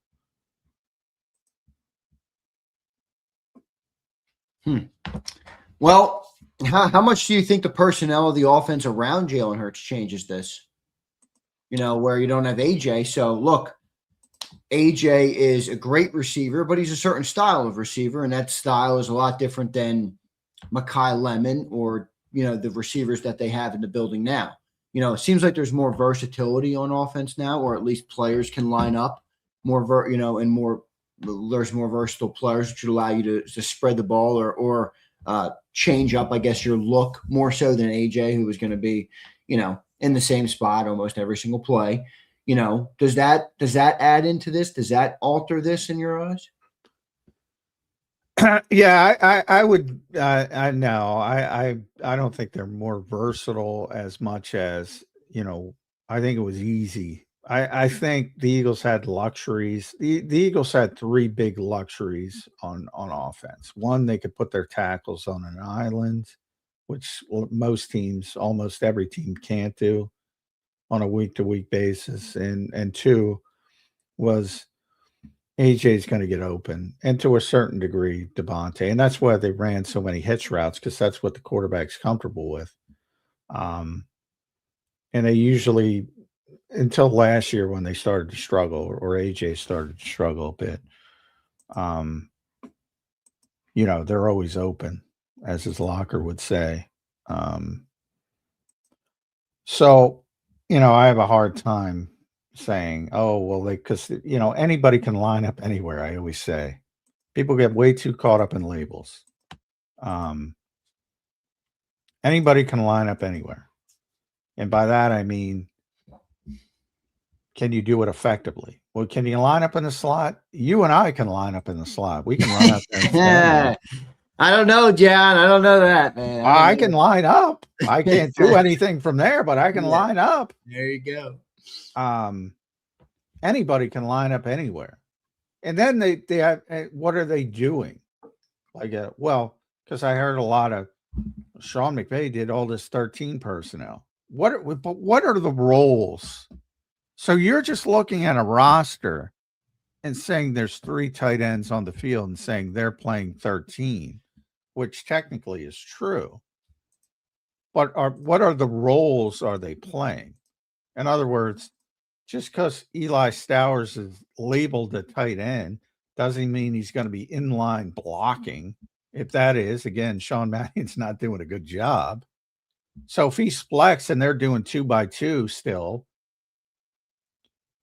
and he's a glorified flex receiver, well, you can say, hey, they were using 13 personnel, but they got 2 guys flexed out.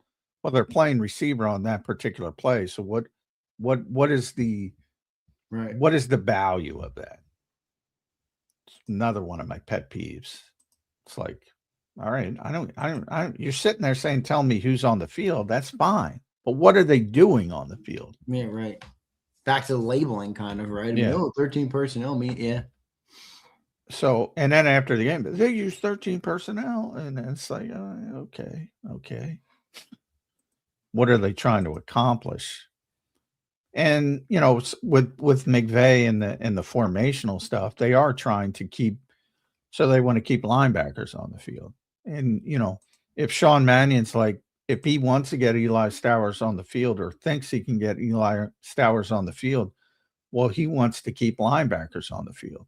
So maybe you start where he's lined up in line, and then you kick him out with motion to a flex receiver. Then all of a sudden you have a linebacker on Eli Stowers. That's your whole goal. But he's playing slot or flex, as they would say, for a tight end. That's your whole goal, is to find matchups.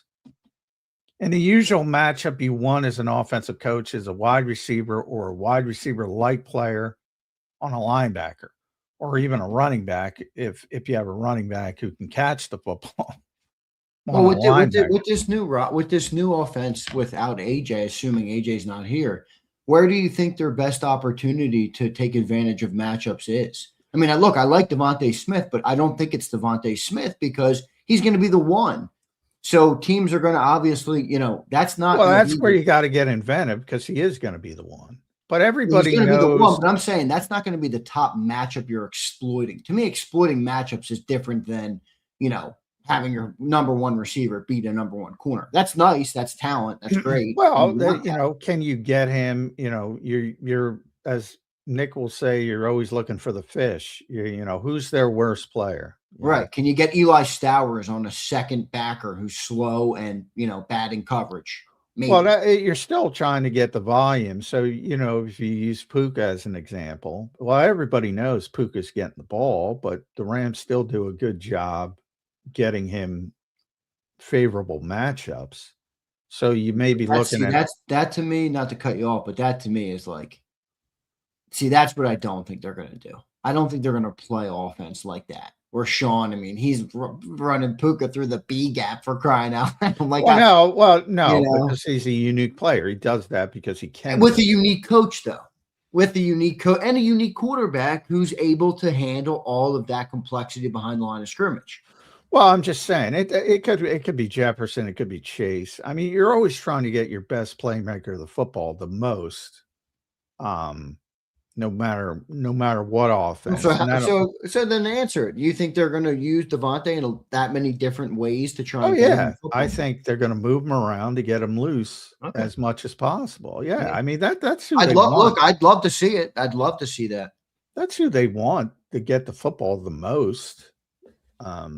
And they're going to move him around to make sure. What you can't do is keep him stagnant, and then you can just say, their best corner can just stick with them if they want to go back that way. Like you see with Quinyon here, and everybody says, we'll just have Quinyon travel. Well, you try to make that difficult by moving the top receiver around, and your goal is to get him on the third corner as much as possible.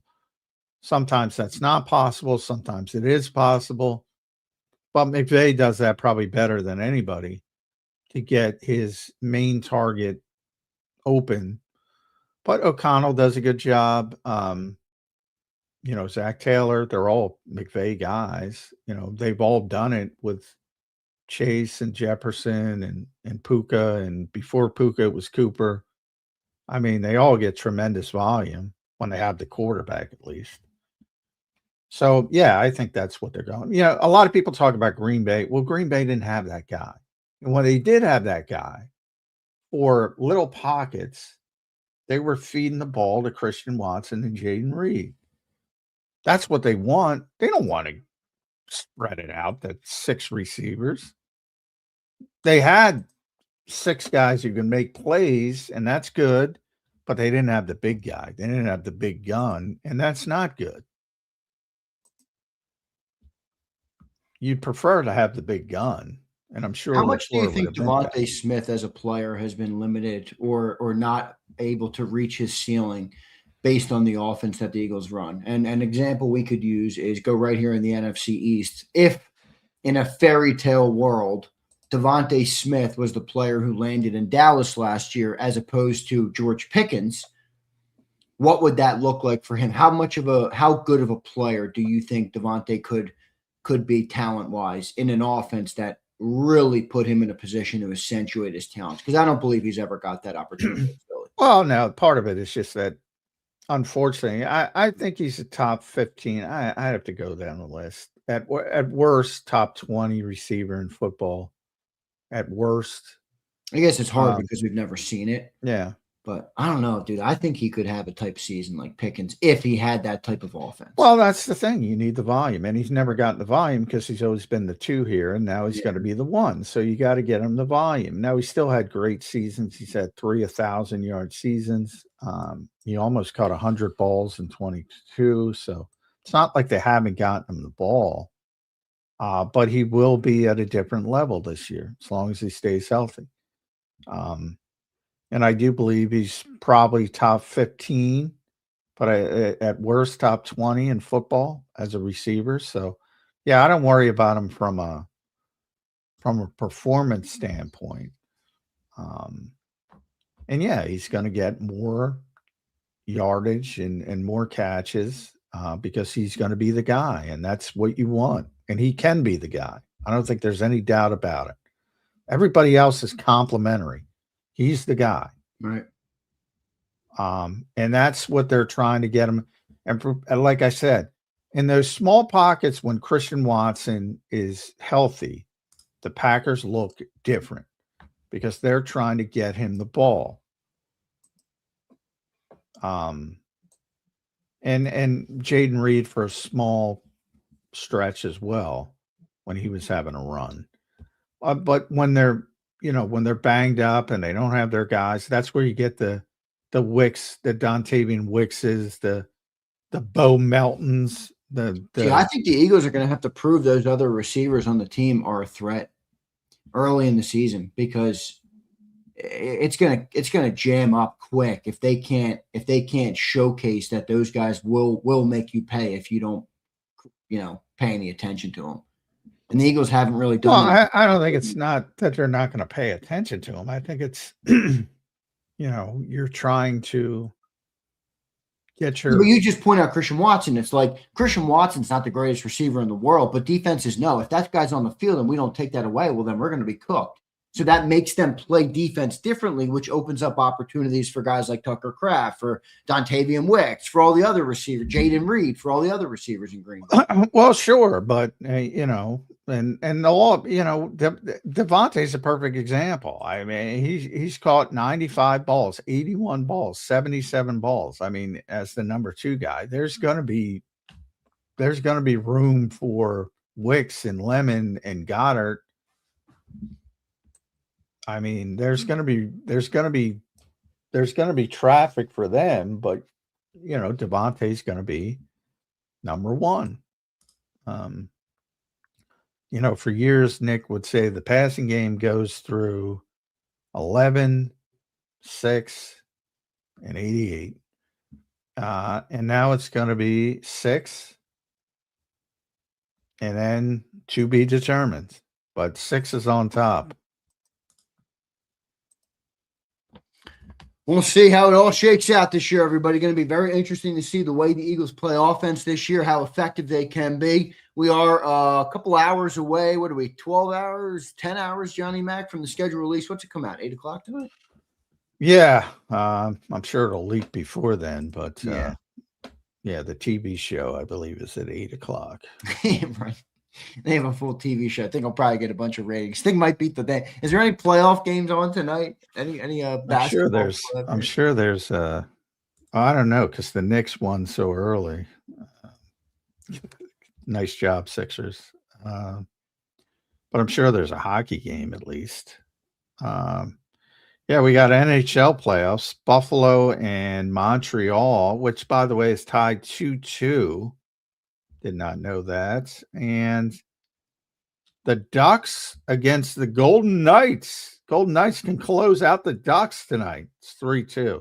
No basketball because too many sweeps. Yeah, right. Who do you like in the basketball playoffs right now? A team you think is going to go the distance? I think the Knicks are making the finals, but OKC is obviously the heavy favorite. I would say both OKC and San Antonio would be favored. Yeah, me too. Against the Knicks, but definitely OKC.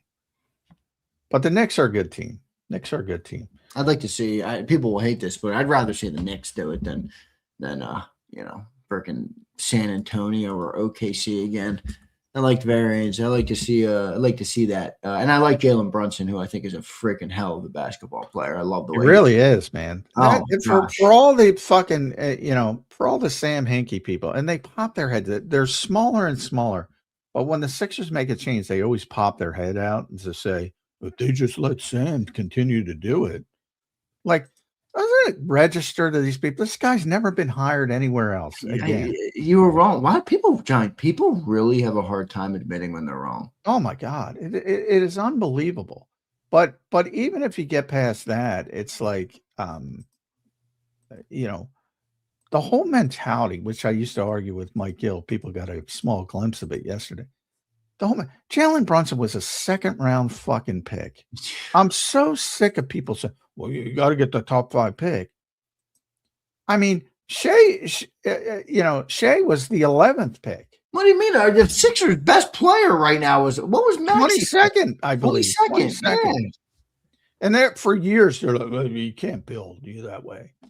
Go fuck yourselves, man. Who would you rather take, everybody? Markelle Fultz, who was the number 2 overall pick, or Tyrese Maxey? I mean, John's completely right about that. Or Jalen Brunson for that. Well, matter. the problem is they went through this run where Michael won too much and LeBron was in the finals every year.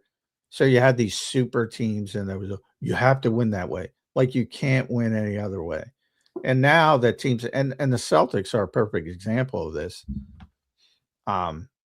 You make smart decisions and good things happen. The Sixers never made smart decisions.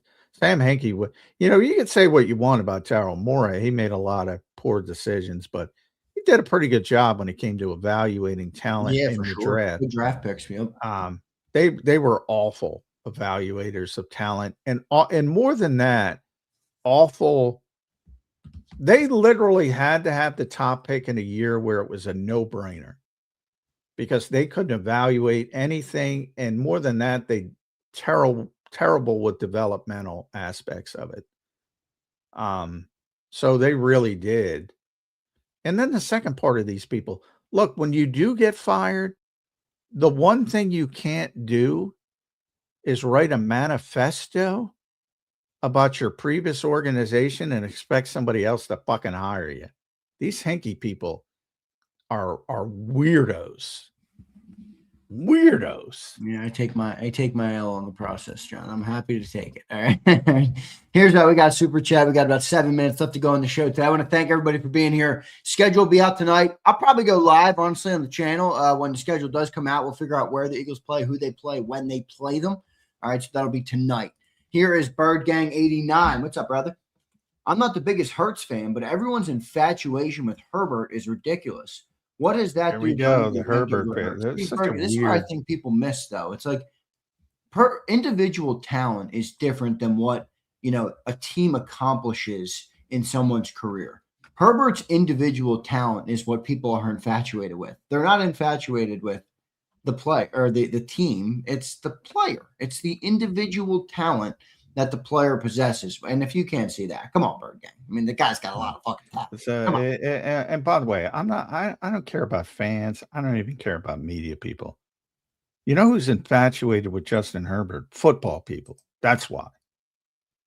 Yeah, well, I heard the same. Got to see it though. Well, you shouldn't, but I mean, dude, I just mean they carry. He runs like a gazelle, and he's got an arm that's it's such a dumb. I went through the same thing with Matthew Stafford for years. I'd get shit on constantly. Oh, you got win. I'm like, the dude's good, and then he gets in a good situation, and he wins a Super Bowl, almost won another MVP. Now everybody memory holes it. Oh, yeah, he's great. He's fucking better in Detroit than he is now. Like the fact that people can't see this it's one of those things that just mystifies me. And I go back to again, Kurt Bankert's quote tweet today. Thanks for doing it, Kurt. Getting a lot of mileage out of it. You don't even know what you're watching. Again, this is an NFL quarterback explaining I've been in different NFL offenses that require the quarterback to do everything at the line of scrimmage, damn near every play, from switching protections to hot routes, sight adjustments, canning plays, quarterback answers from the back pocket, all of it. Other offenses, they make the quarterback read off a wristband and run the damn play that's called. That's it. Those quarterbacks, when I tell you these quarterbacks are playing different games than each other every Sunday, I truly mean it. Or Wednesday or Thursday. I'm adding that. I'm joking. It's why you can't compare them apples to apples. You actually don't know what they're asked to do or allowed to do on any given play. That's the key. Hammer that home. No offense to anybody here, but I don't know what they're asked to do or allowed to do on any given play, so I damn well know you don't. But you think you do. But anybody, there is not, you can't find one person in this league that doesn't think Justin Herbert is unbelievable. And I mean, not one. Usually I say, oh, there's always one weirdo. Not one. Because like you said it better than me, Zander. He's 6'6". He runs like a gazelle. He's got a cat. What's not the fucking like? Yeah, I don't know, John. He's pretty simple to me, Herbert. Like I think it's easier to criticize a guy like a Josh Allen or even a Mahomes or even a Burrow who's maybe less versatile of a player. You asked me earlier, who would you start a friend, and I picked Herbert. Yeah, I get why you picked him. Yeah. What's not to like? And then nobody. Oh, you lose your 2 All-Pro tackles. Did you see the Eagles play the Chargers last year? Did you enjoy what he was doing to the Eagles with no offensive line? Joe Alt not playing, Rashawn Slater not playing, interior a disaster, bleeding, and still willing his team to be competitive. Not only competitive. I like what is wrong? Like, and why do Eagles fans care about Justin Herbert? But boy, if he were here, my God. Well, that's where they love him. Yeah, I think that's where the fanatical nature of people comes into play and just clouds their objective thinking. Yeah, I would say so. Oh, we got a Dom note here. Let's see. Dom DeSandro voiced the Open on ESPN for the PGA Championship. Boy, Dom is living a life, man. It's in Newtown Square, so Dom's doing Aronimink. Yeah. Dom's doing. Well, it's a sick course, Aronimink. It's a really sick course. Yeah. I've never played there. I've never played it, but my buddy, one of my buddies in high school grew up. I'm sure if the PGA's there, yeah, it's got to be awesome. Yeah, there's like 2 clubs right near each other there. It's Overbrook and Aronimink are like 2 couple minutes from each other. So my buddy was a member at Overbrook, which isn't as premium as Aronimink, but they're both pretty sick. So pretty good stuff there. All right, Johnny Mac, couple minutes left on the show today. I believe we got all the super chat. One more super chat from Bird Gang. He says Jamarcus Russell and Ryan Leaf had those measurables too, but okay. Oh, okay. Let's compare Justin Herbert to Jamarcus Russell and Ryan Leaf. Yeah, you really got me there. What? The dude's been pretty damn successful. Have you not noticed? Come on, Bird Gang. Like, it's not like he's played poorly, dude. Yeah, Jamarcus Russell had a lot of issues, and Ryan Leaf had more issues.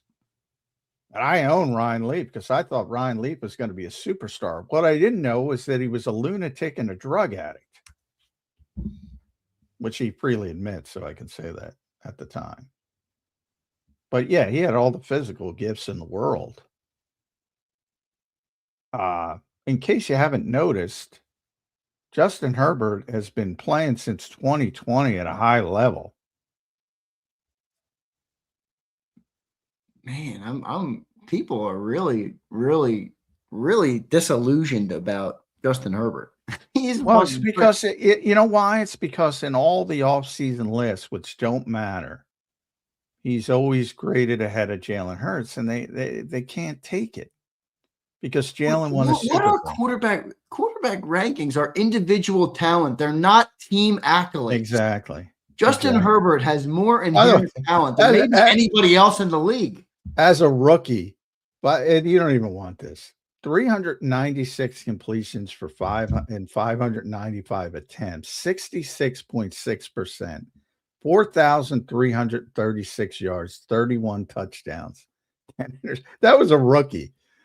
In his second year, he threw for 5,014 yards with 38 touchdowns. In his third year, he threw for 4,700, 68.2 completion percentage, which led the NFL. Last year's 37. I mean, what is wrong with these people? Well, what I don't get like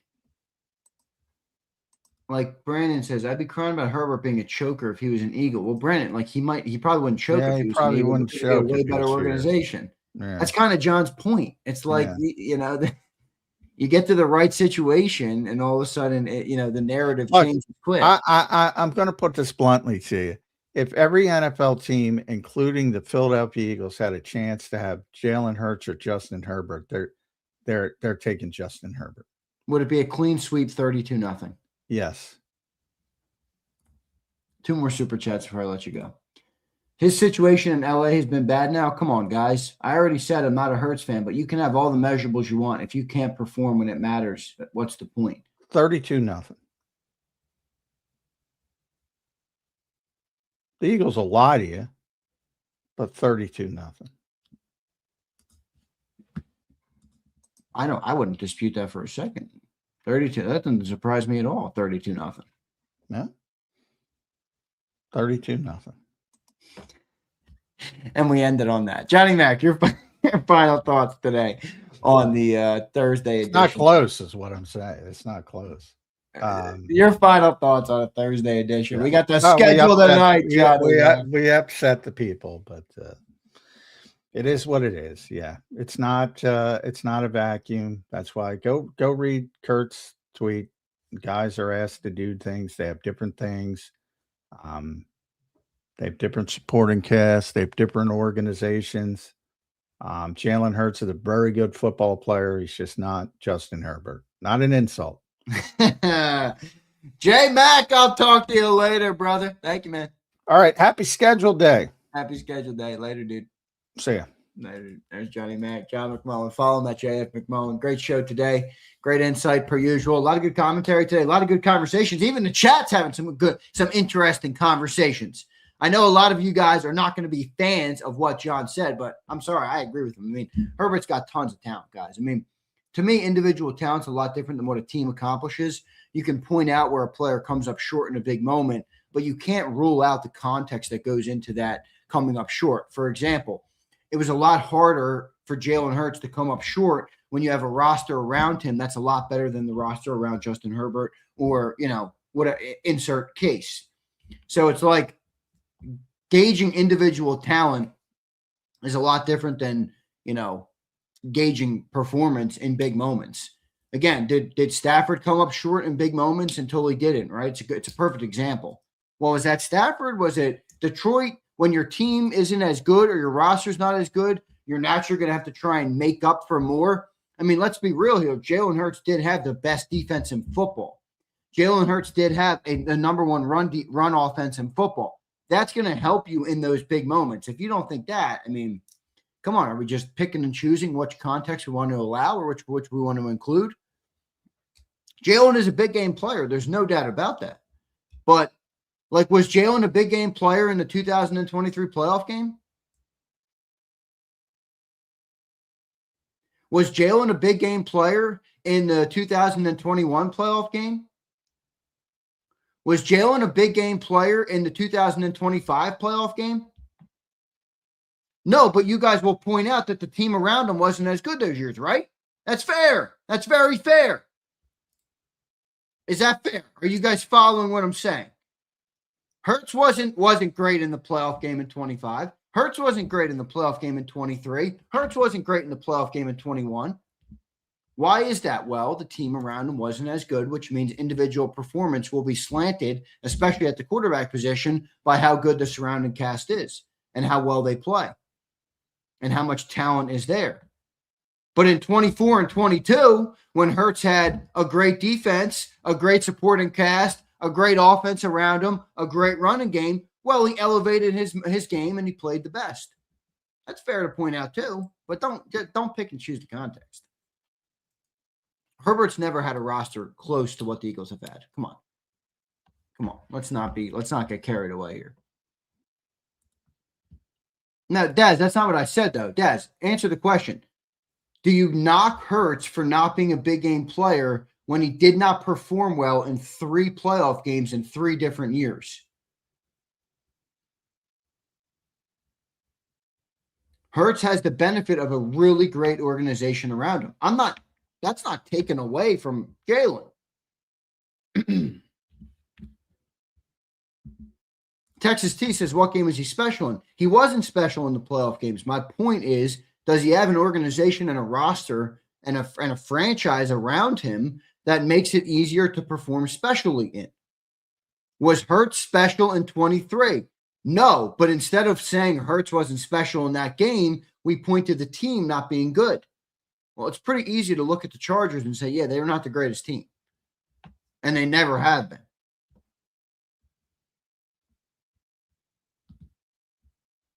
Bird Gang, again, you're just fucking removing the context of the team around them.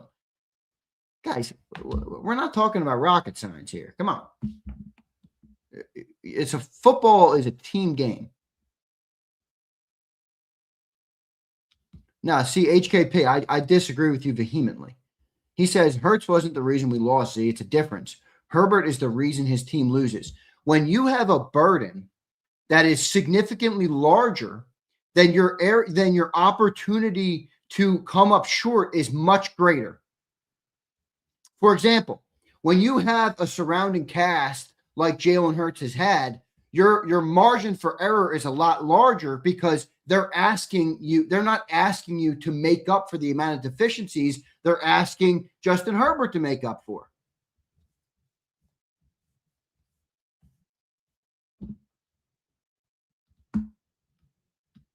So I don't agree with that at all. Herbert is the reason his team loses because they're asking him to do everything in the playoff games. We have watched Herbert throw 4 picks. HKP, we just are going to agree to disagree here. I don't see it from that perspective at all. They're asking him to do way more. If he doesn't, they don't ask Jalen to do that. HKP, if our only way to win a playoff game was Hurts dominates and there's not a great supporting cast around him, and we need him to throw 40 times a game, we've never seen that. So you're crediting people for different. You're using different metrics and different barometers to gauge people.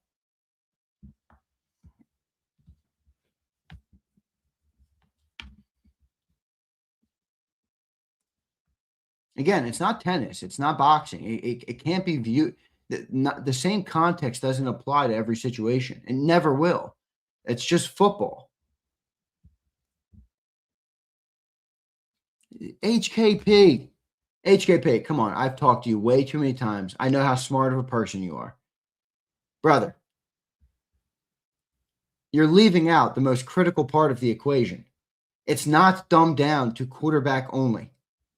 I know you know this. I know for a fact you know this. Now, maybe you have cognitive dissonance on Justin Herbert as a player, but I know you know this. I know you know it. Well, HKP, answer this then. Did the number one overall defense impact, yes or no? It's a yes or no question. Impact Jalen Hurts' playoff performances, yes or no?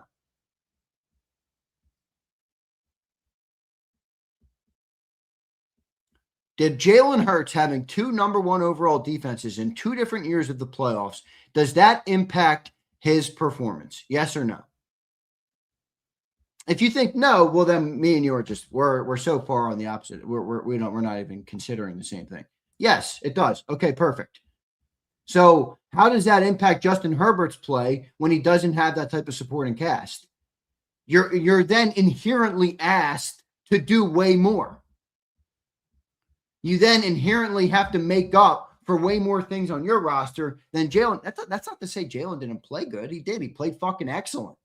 It's just to say that the circumstances can't be compared in a vacuum. They're different. They're different circumstances. It requires a nuanced conversation.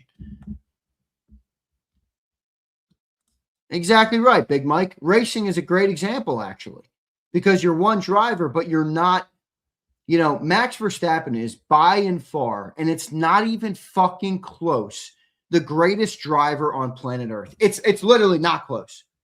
It's not close. He's the greatest driver on the planet. In fact, I watched him get in a GT3 car the other day, okay? And there was a world record for a lap at a track. And in the second lap in the car, in the pouring rain, he took the same piece of machinery and beat the driver who's been doing it his entire life in GT3 cars. He's the greatest driver on the planet. However, if he goes into F1 and the McLaren car or the Mercedes car is significantly more equipped than the Red Bull car, it doesn't matter how good of a driver Max Verstappen is. He's not going to go the distance that the Mercedes and the McLaren goes. It's a perfect comp. However, if you even the playing fields and everybody has the same car, Max Verstappen will win 10 times out of 10 every single time. It won't even be close. It won't even be close.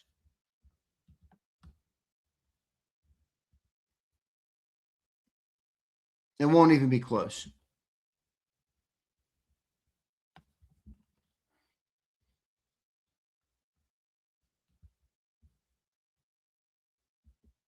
I'm not acting like Herbert was driving a Volvo. He wasn't driving what Jalen Hurts was driving in 22 and 24.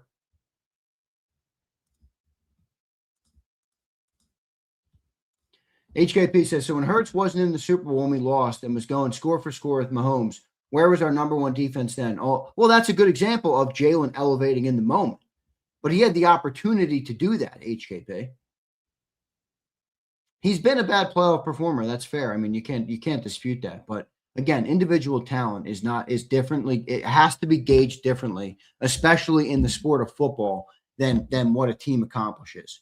And if you can't factor in that the context surrounding a player is going to impact that player's performance on a day in and day out basis, then I don't think about football the same way as you. That's all. That's fine. I mean, I get where you're coming from. Herbert hasn't been good in the playoffs. HKP, I'm not talking about getting to the playoffs, brother. I'm not talking about getting to the playoffs.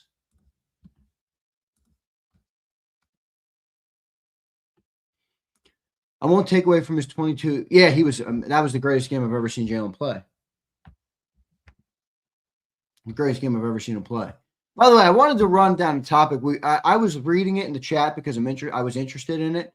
And you guys were talking about, basically the correlation of, neural efficiency, I guess would be the right word, where processing and brain power and how that equates to something like,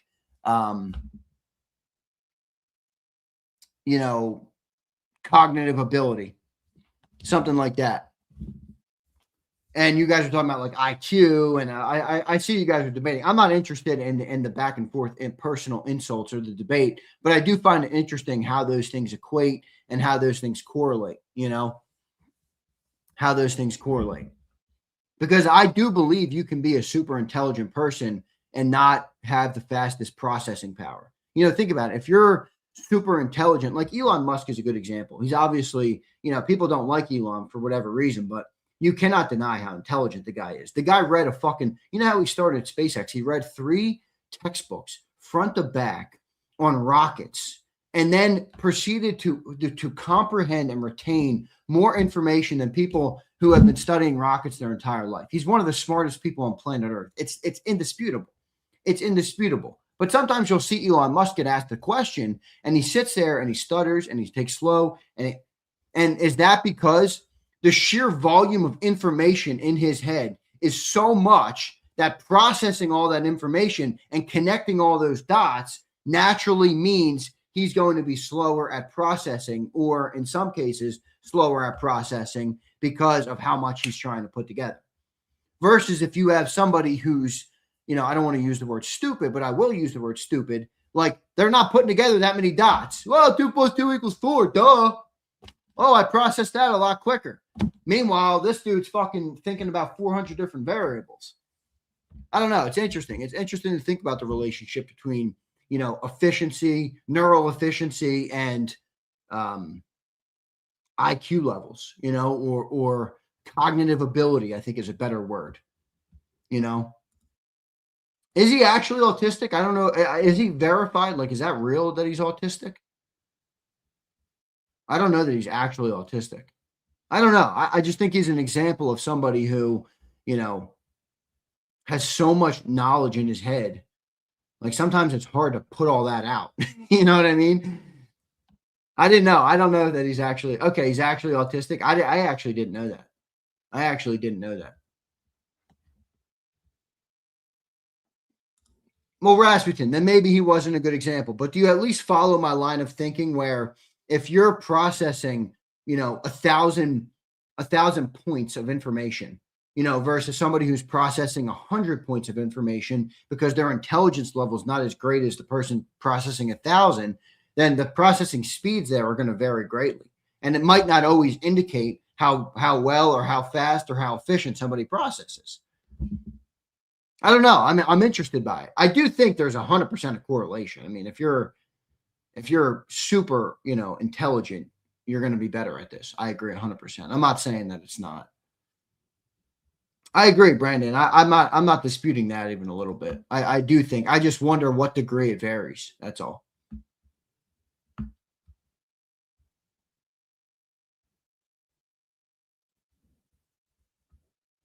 Yeah, and that's a good point. A lot of great speakers are good bullshitters. It's a good point.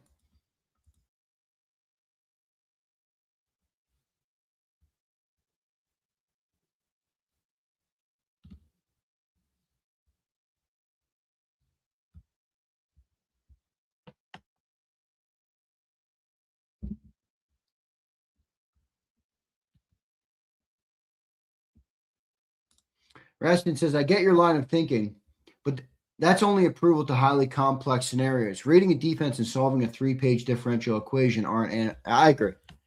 I agree with that. I mean, but you can make an argument that reading a defense simply, or not simply, but the most important part of reading a defense is actually less about the entire complexity of reading said defense and more about the speed at which you're able to do it. Right? Like the speed to me is the problem. It's not reading the defense. I think every quarterback can read the defense. When it comes to speed and converting that, intelligence to actual output, in a timely manner, that's where I think the nuance in the conversation comes in. I do agree, though, Rasputin, for sure. It's a good point. I do agree with that.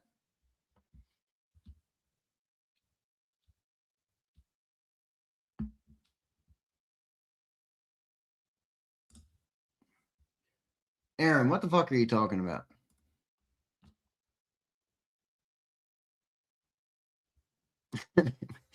People love to cry. Can't you have a nuanced conversation? Do you ever want to have a nuanced conversation in life, or do you just want to be spoon-fed? Do you just want to be spoon-fed? I'd much rather prefer to talk to somebody who will challenge me on my thought processes and enable me to learn more and gain more insight than someone who's just going to tell me how fucking great I am. I mean, come on, dude. I get it. JAKIB's not for you then. Rasputin, over time, a highly intelligent person can limit what they have to process as opposed to having to solve the same problem from scratch each time. It's a good point, too.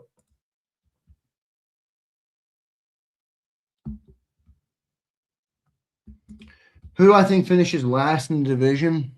I'm probably going to go Giants here. It's simply because I like Jaden Daniels more than I like Jackson Dart. I like Jaden Daniels more than I like Dart. I like the Giants roster a whole lot better, but I don't know that Jackson Dart's playing style is something that's gonna bode well over time. I don't think he's got the athletic ability to do that on even a 3-year timeline, let alone a 5 or 7-year timeline. I never saw him once win big or dissect and play from the pocket successfully. I mean, I've at least watched Jaden Daniels perform at a high level in the pocket and out of the pocket. I think he's got much more ability as a quarterback than Jackson Dart does. So I'd probably go Commanders there or Giants there. But I think the Giants are the better roster. I think Jaden's the better quarterback. And I like the coaching in New York better. I don't know. That's making me wonder. I don't know if Jaden can overcome that. I like Jaden, though. I think Jaden's a really, really good player. You damn right. Yeah, he's good, James. No debate there, dude. He's a great player. He's a great player. But is the organization, James, and you're obviously a fan of the team, so you know the organization well. They're not necessarily a good organization. So how does that bode for him as a player? That's the question. Again, this goes into this. Most of you will choose to not see the context, but this actually goes perfectly with the conversation we just had about Justin Herbert. Will Jaden Daniels, who's inherently a very gifted player, will he be able to overcome the challenges that he has because of the organization and the roster that he lives in as compared to Jackson Dart, who I don't think is even close to as talented as Jaden Daniels, but maybe will go further because the supporting cast and the roster and the coaches that he has will push him to that level.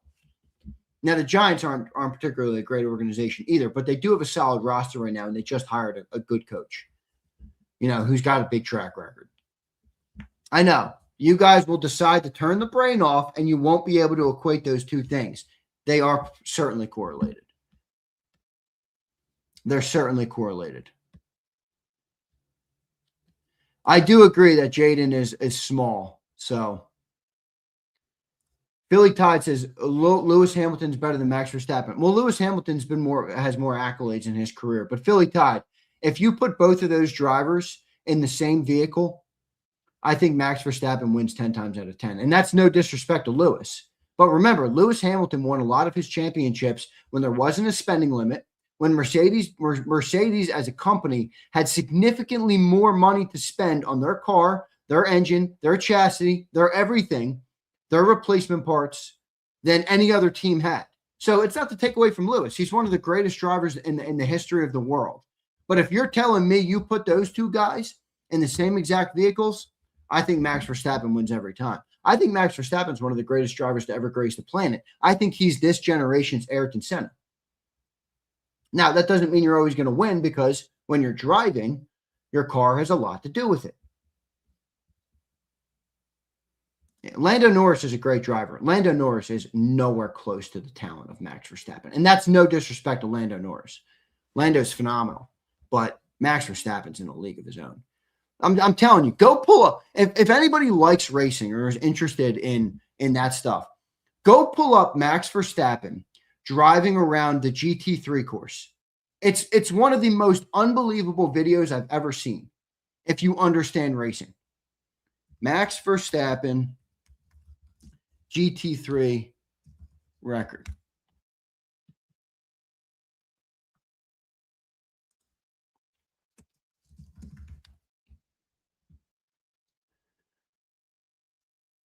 In May of 2026, it was this month, I watched the video recently. Max got in a Super GT, a Nissan Z, a Nismo GT500. And there was a record on the track that was 144. It was 144.075. All right. That was the best professional driver from Atsushi Miyake. And he got in lap number 2, the second lap. He drove around the track one time in the pouring rain, and in the second lap ever in that car on that track, he shattered the guy's record by 2 seconds. 2 seconds in racing is a fucking lot, okay? He shattered it by nearly 2 full seconds. I mean, he's just unreal. Verstappen is unreal. He's unreal. He's an unreal driver. He's the greatest driver in the world. He is.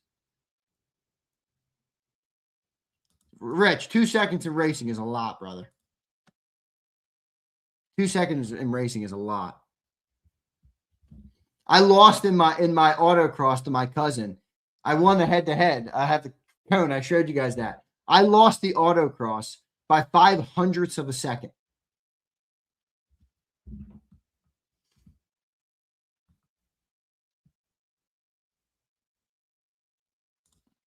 Word is Eagles are opening at home with Commanders 9-13 at 425. Is that a Sunday? Oh, that's good. That would be good. That would be good for our opening tailgate. I want it to be a Sunday. Lewis, dude, look, the Philly Tide. I don't even think, based on your response, which is just a laughing emoji and Lewis is king, you're unwilling to consider the context of equal playing field. Lewis has more championships. That doesn't really mean he's the greatest driver of all time. He's a great driver. There's no doubt. How long before we see JAKIB I'm building my own car. How about that?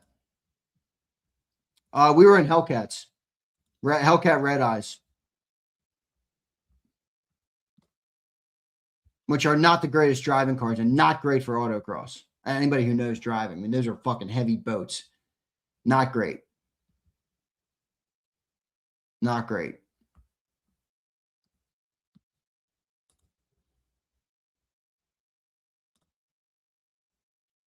We play the Texans. Is this all verified or what? Oh, I see it. All right, John just sent me it. Eagles open their season at home versus the Commanders. Oh, that's a great game for the JAKIB tailgate, guys. That's freaking great. That is awesome. I actually love that. Home opener, week 1.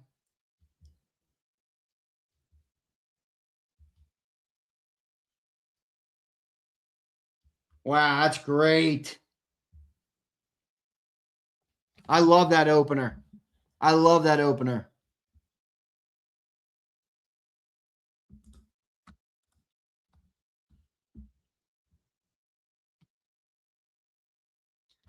HKP, we're looking into this now. We might get a block for people. It depends on who needs it. So I'll look into this, bro. Just make sure you guys, HKP, come back in here tomorrow or whenever, and just keep reminding me. I'll get everything sorted now that we know when the game is. Now that we know when the game is.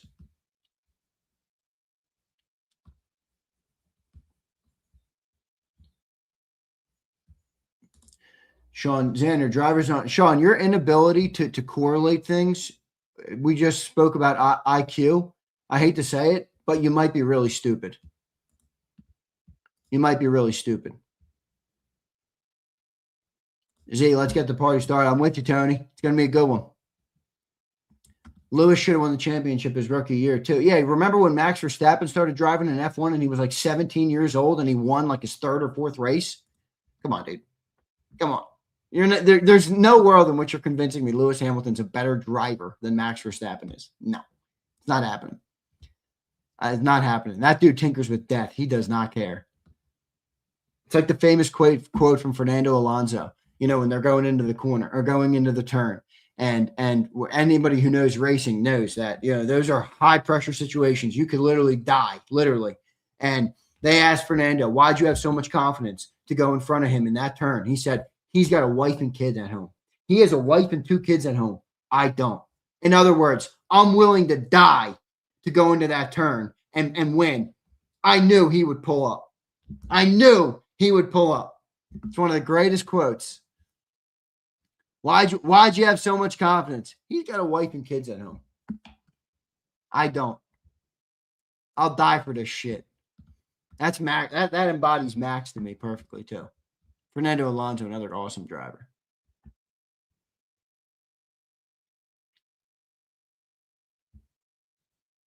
Sean, you are literally as stupid gets. I appreciate you for being here and for supporting Jacob, but man, you are a box of rocks. No disrespect, but your comments, I mean, I watch your comments all the time. They're box of rocks level every single time. I don't know that I've ever seen a comment from you that's not box of rocks. Did I watch the F1? I watched. Yeah, Rich. I'm not a huge. It's like fake, right? I mean, it's like Brad Pitt's like an F1 driver or some shit. Yeah, I don't care. I think it was on once, and I caught some of it. But all right, guys, I'm out of here. I got to set up the show for noon, so I'm going to go and do that. And I appreciate all you guys for doing it. Hit that like button. Don't forget to subscribe to the channel if you're not already. Dad says I'm not even that mean. Well, sometimes you got to be mean in life. I'm all right being mean. All right, I'm okay to be mean here and there. I'd rather be a good person than a nice person. Nice people get walked all over in life. I've seen it way too many times. So, love all you guys. Hit the like button. Prince, Crowley, Izzy B. What's up, Izzy B? M. Reyes. What's up, brother? Reyes, the only movie I watched so far was A Bronx Tale. That was fire. Bronx Tale was fire. I love movies like that. I got to run back Sopranos. That's really what I want to watch right now. I'm sorry. I'm putting your movies on hold. If I'm watching anything right now, what I've really been watching is all my Factory 5 videos. So I got in touch, actually. I reached out. I don't know if he'll answer me, but I reached out to the owner of Factory 5 Racing, he's an awesome CEO. Fucking awesome. I mean, the passion oozes through the guy. And he started Factory 5 Racing, which is basically building cars from scratch, kit cars, old school Cobras, stuff like that. The 65 Coupe, the legendary Daytona Coupe. And I'm trying to get him to do some stuff with me for ZK's Garage. And I think he's going to do it, but I'm going to go up there. And so I've been watching a lot of content on that. So, there's a lot that goes into that. That's why I love to do it. It's not just like, hey, I like that car, let me buy it. It's like you got to research the engine, the transmission, everything about it, the suspension, all the different things that go into it, the drivetrain. Do you want to stroke your motor? Do you want to do I was looking into any old school guys in here know the 351 Windsor. If I could do the 351 Windsor, bore and stroke it, I could probably get it up to 417 cubic, and then that would be a pretty powerful motor. But do I want to go that route? Do I want to go more modern? Give me a Coyote. We had a guy in here talking about a Gen 3 Coyote build. I might do that.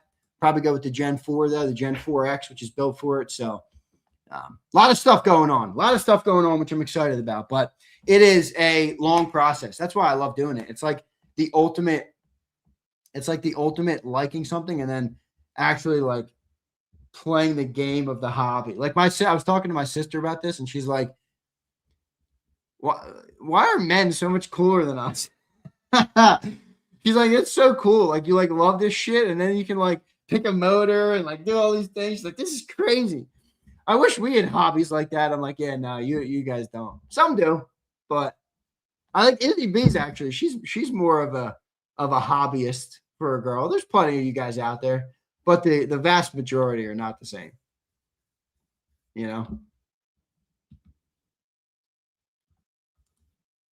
Old school. I'm building it. I want to Prince it. I want to build it, Prince. I do. Yeah, Izzy B, you're good with those. I've seen some of your stuff. So, all right, guys, good stuff. Appreciate all you guys doing it today. Hit that like button. I will see you guys next time. Thank you all. Sean, don't be such a stooge. Love all you guys. EAGLES Eagles.